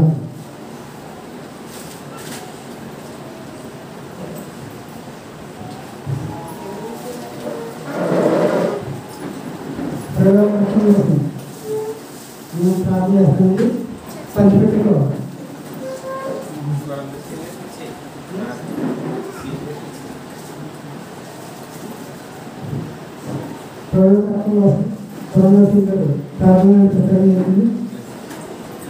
పంచిపెట్టుకో దుఃఖ కృష్ణారావు కరువు వెంకటరావు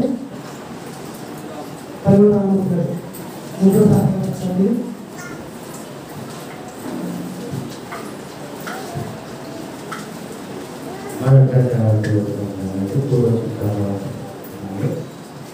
ప్రార్థన చేస్తున్నాను. దైవ తండ్రి నా ప్రభావ నేను ఆనంద వందనాలు స్తోత్రాలు. గడిచిన వారం నుంచి ఈ వారం వరకు నీ సజీవ లెక్కలని కాచి కాపాడిన విధానానికి లెక్కలైన వాక్యం మా హృదయంలో 10% వాక్యానుసార జీవితాన్ని మీ ఆహారంలో బలమైన మీ రక్తాన్ని సాధిస్తున్నాం ఈ రక్తాలను తీసుకున్నట్టుగా అయోగ్యులుగా కాకుండా యోగ్యులుగా ఉండేటట్టు యేసుక్రీస్తున్నాము మిక్కిలుగా నేను ప్రార్థించి వేడుకుంటున్నాము.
నీ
మరొకసారి ఘనమైన దేవుడికి ఇటు రీతిగా ఈ ఆదివారం ఎంతో అద్భుతమైనటువంటి వాక్యం చేశారు మన సహోదరుల ద్వారా ఇచ్చినటువంటి గమనించినటువంటి సార్ ప్రత్యేకంగా ఉండాలండి.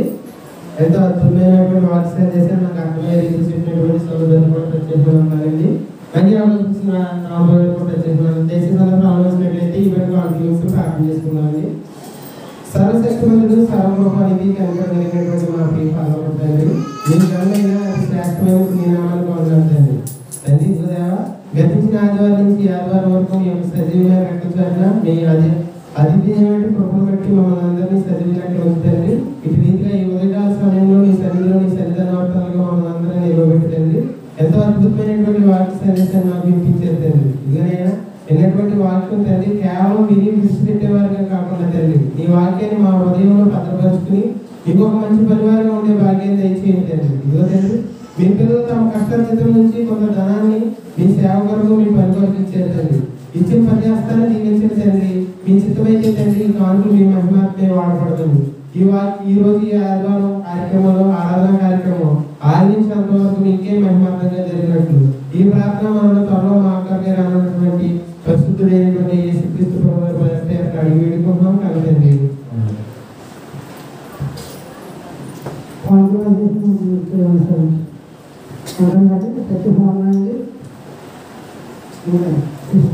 ఈ వారం కార్యక్రమం ఏమంటే చెప్పచ్చు.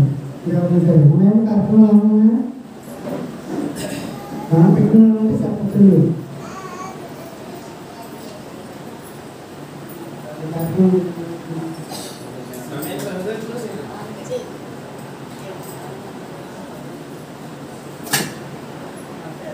అయితే సమయానికి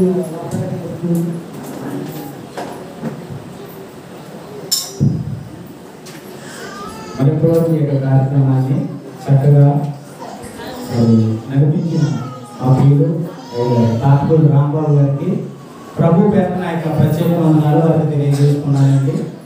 చాలా చక్కటి రీతిలో నడిపిస్తున్నారు. ప్రతి ఆదివారం ఇక్కడ లైవ్ మేము చూస్తాం అక్కడ హైదరాబాద్లో. ఎందుకంటే ఇది అయిన తర్వాతే మాకు అక్కడ స్టార్ట్ అవుతున్నారు కాబట్టి మరి వారానికి ఒకరు ఇలా చక్కగా మీరందరూ మా తర్వాత మీ తర్వాత మేము మీ తర్వాత మేము అని మీకు మీరు అనుకుని చేస్తున్న విధానం చాలా మంచిది. చక్కగా చేసుకున్నారు. అందరూ కూడా ప్రత్యేకంగా ఉన్నారు. ఈ యొక్క పద్ధతితో మరి చక్కగా అందరికీ కూడా అలవాటు అవుతుంది. ఈ యొక్క కార్యక్రమం ఎలా నడిపించాలి. ప్లస్ స్టేజ్ భయం ఉండదండి ఎవరికి. ఎందుకంటే మీకు అలవాటు అయ్యకూడదు. ఇంకా స్టేజ్ మీద మాట్లాడడానికి అంత భయం అవసరం ఉండదు. ఒకవేళ పొద్దున్న అవసరమైతే ఏ మీటింగ్స్ అయినా జరిగినా మీరే దాన్ని చక్కగా నడిపించవచ్చు. ఎందుకంటే మనకి ఎవరో నడిపించాలని ఉండదు, కానీ మన మీటింగ్స్ మనమే కూడా ఎప్పుడైనా జరిగినప్పుడు చక్కగా నడిపించుకోవడానికి అవకాశం ఉంటుంది. కాబట్టి మరి చక్కటి రీతిలో మరి ఎప్పటివరకు నడిపించిన తాతకుడి రాంబాబు గారు అయ్యారు వారి ప్రత్యేక వందనాలు తెలియజేస్తూ మరి ఎప్పటివరకు దేవాది దేవుడు మనందరికి ఇచ్చిన మహాకృపను బట్టి దేవునికి కృతజ్ఞతాస్తుతులు తెలియజేస్తూ మీ అందరూ కూడా మరొకసారి ప్రత్యేక వందనాలండి. ఈ వారంలో జరగబోయే మీటింగ్స్ మనకి బైబిల్ క్లాస్ ఉంది కదండి. అయితే అది లక్షవారం ఆగస్టు 15వ తారీఖు రావడంతో మరి స్థానిక దేవజనులకి ఆ రోజు వేరే మీటింగ్ ఉందండి, కొంచెం ఆ మీటింగ్ వెళ్ళాల్సి ఉంది. కాబట్టి బుధవారం ఆ యొక్క బైబిల్ క్లాస్ అనేది మార్చడం జరుగుతుంది. ఈ వారానికి టైమింగ్స్ అవి సేమ్, మీరు లక్షవారం ఎలాగైతే పెట్టుకుంటారో అవే టైమింగ్స్ లో జరుగుతాయి, కానీ లక్షవారం కాకుండా ఈ వారానికి బుధవారానికి బైబిల్ క్లాస్ మార్చడం జరిగింది. మరి అందరూ కూడా దయతో గమనించవలసింది. మరొకసారి మీ అందరికి ప్రేమపూర్వకంగా మనవి చేసుకున్నాం. బుధవారం జరగబోయే బైబిల్ తరగతికి అందరూ కూడా తప్పకుండా హాజరు కావాలని మనం చేస్తున్నాం.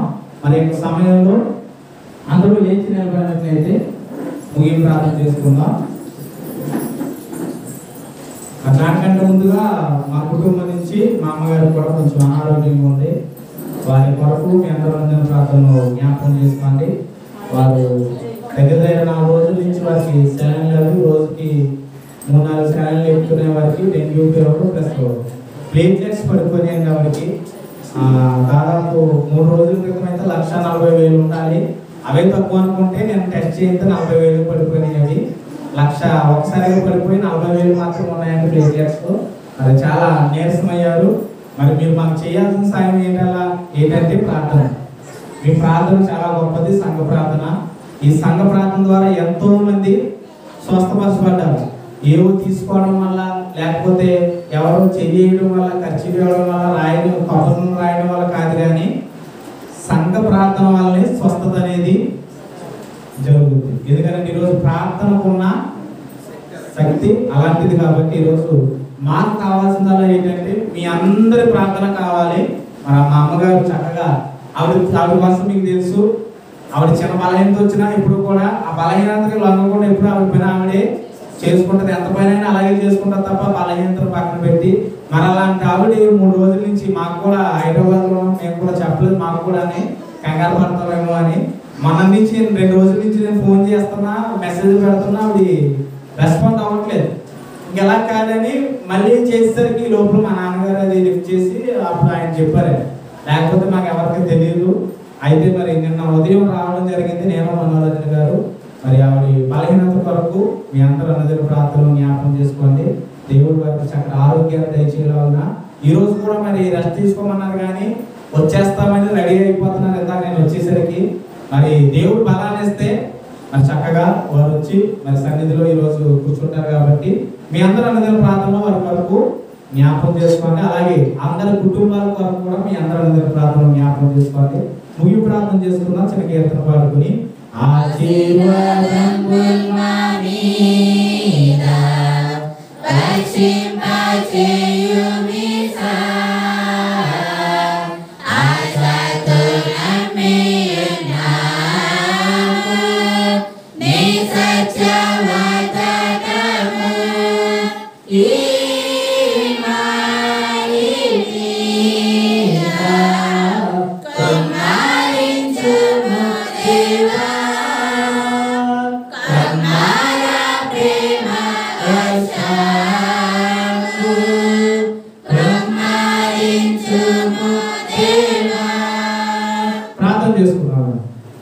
లక్ష్మికులుగా ప్రేమిస్తున్న మా ప్రియపరలోకపు తండ్రి, మీ ఘనమైన అతి శ్రేష్టమైన నామమునకు కృతజ్ఞతాస్తుతులు స్తోత్రములు తెలియజేస్తున్నాం ప్రభా. ఈ ఆదివారం ఆరాధన కార్యక్రమంలో ప్రారంభం నుంచి మొదలుకొని ముగింపు వరకు మీ హస్తాల ద్వారా నడిపించిన విధానాన్ని బట్టి మీకు స్తుతులు స్తోత్రములు తెలియజేస్తున్నాం తండ్రి. ఇవన్నైనా ఇక్కడ నడిపిస్తున్న అధ్యక్షులకు మీరు సహాయం అందిస్తున్న విధానం బట్టి మీకు మరొకసారి కృతజ్ఞతాస్తుతులు తెలియజేస్తూ ప్రభా. ఇలాగే రాగల దినాల్లో అనేక మంది ప్రభా, ప్రతి ఒక్కరూ వచ్చి ప్రభా ఇలా నడిపిస్తూ మీ యొక్క సేవ పరిచర్యలు బలంగా వాడబడుతూ అనేక మందికి మాదిరికరంగా నిలబడేలాగా మా అందరిని కూడా తీర్చిదిద్దాం ప్రభా. ఎంతమంది అయితే ఇక్కడ సంఘంలో కూడుకుని ఉన్నామో మా అందరి కుటుంబంలో జ్ఞాపకం చేసుకుని ప్రతి కుటుంబాన్ని ప్రతి ఒక్కరిని కూడా పేరు పేరు దీవించి ఆస్వాదించిన ప్రభా. మా ప్రియులు వెంకన్న గారి యొక్క సతీమణి గారు కూడా వారి యొక్క బలహీనతను జ్ఞాపకం చేసుకుని వారి క్షేమంగా గృహానికి తీసుకొచ్చారు. వారికి ఇంకా సంపూర్ణ ఆరోగ్యాలు దయచేయండి ప్రభా. ఇంకా ఎంతమంది అయితే ఇలాంటి అనారోగ్యాలతో, ఎంతమంది అయితే వ్యాధి బాధలతో, ఎంతమంది అయితే సమస్యలతో బాధపడుతున్న వారు ఉన్నారో వారందరూ ఒకసారి జ్ఞాపకం చేసుకుని వారికి కావాల్సిన దీవెనలు ఆశీర్వాదాలు మెండుగా దయచేయండి ప్రభా. అలాగే నాయన ఎంతమంది అయితే విన్న వాక్యమును వారందరి హృదయాలు ముద్రింప చేసుకుని నడిపింపబడాలని మీకు సహాయం దయచేయండి ఆయన. మైక్ ద్వారా ఎంతమంది అయితే ఈ యొక్క మాటలు వింటున్నారో ప్రభా వారందరూ కూడా జ్ఞాపకం చేసుకుని మీ చిత్తమైతే వచ్చే ఆదివారం నుంచి అయినా ఇంకా ఎంతమంది అయితే రాలేని వారు ఉన్నారు వారందరూ కూడా ఎందువల్ల రాలేదు మాకైతే తెలియదు కానీ ప్రభు వారికి ఏమైనా బలహీనతలు కానీ సమస్యలు కానీ శ్రమలు కానీ ఉన్నట్లయితే వాటన్నిటిని దూరపరిచి వారి చక్కటి ఆరోగ్యమును బలమును శక్తిని దయచేసి ప్రభు వచ్చే ఆదివారం నుంచి మాతో కలిసి పాల్గొనులు పొందాలని మీకు దీవెన ఆశీర్వాదం దయచేయండి. వచ్చిన ప్రతి కుటుంబాన్ని ప్రతి ఒక్కరిని కూడా పేరు పేరు దీవించి ఆస్వాదించి చిన్న పిల్లలు మొదలుకొని వృద్ధుల వరకు అందరినీ కూడా జ్ఞాపకం చేసుకున్నాం ప్రభు. అందరికీ చక్కటి ఆరోగ్యమును బలమును శక్తిని దయచేయండి నేను.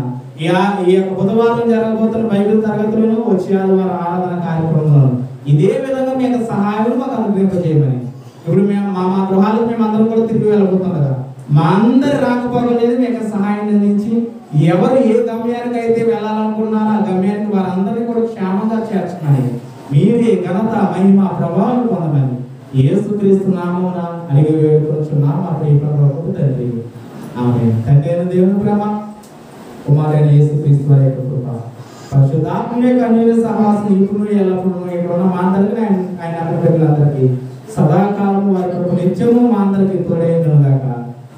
అందరికీ వందనాలండి. అందరికీ వందనాలు. అందరికీ ప్రత్యేక వందనాలు తెలియజేస్తున్నాను. దేవుడు మిమ్మల్ని అందరినీ కూడా దీవించుగాక.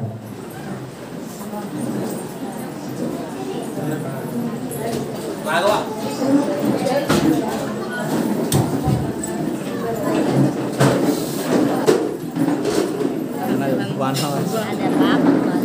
apa?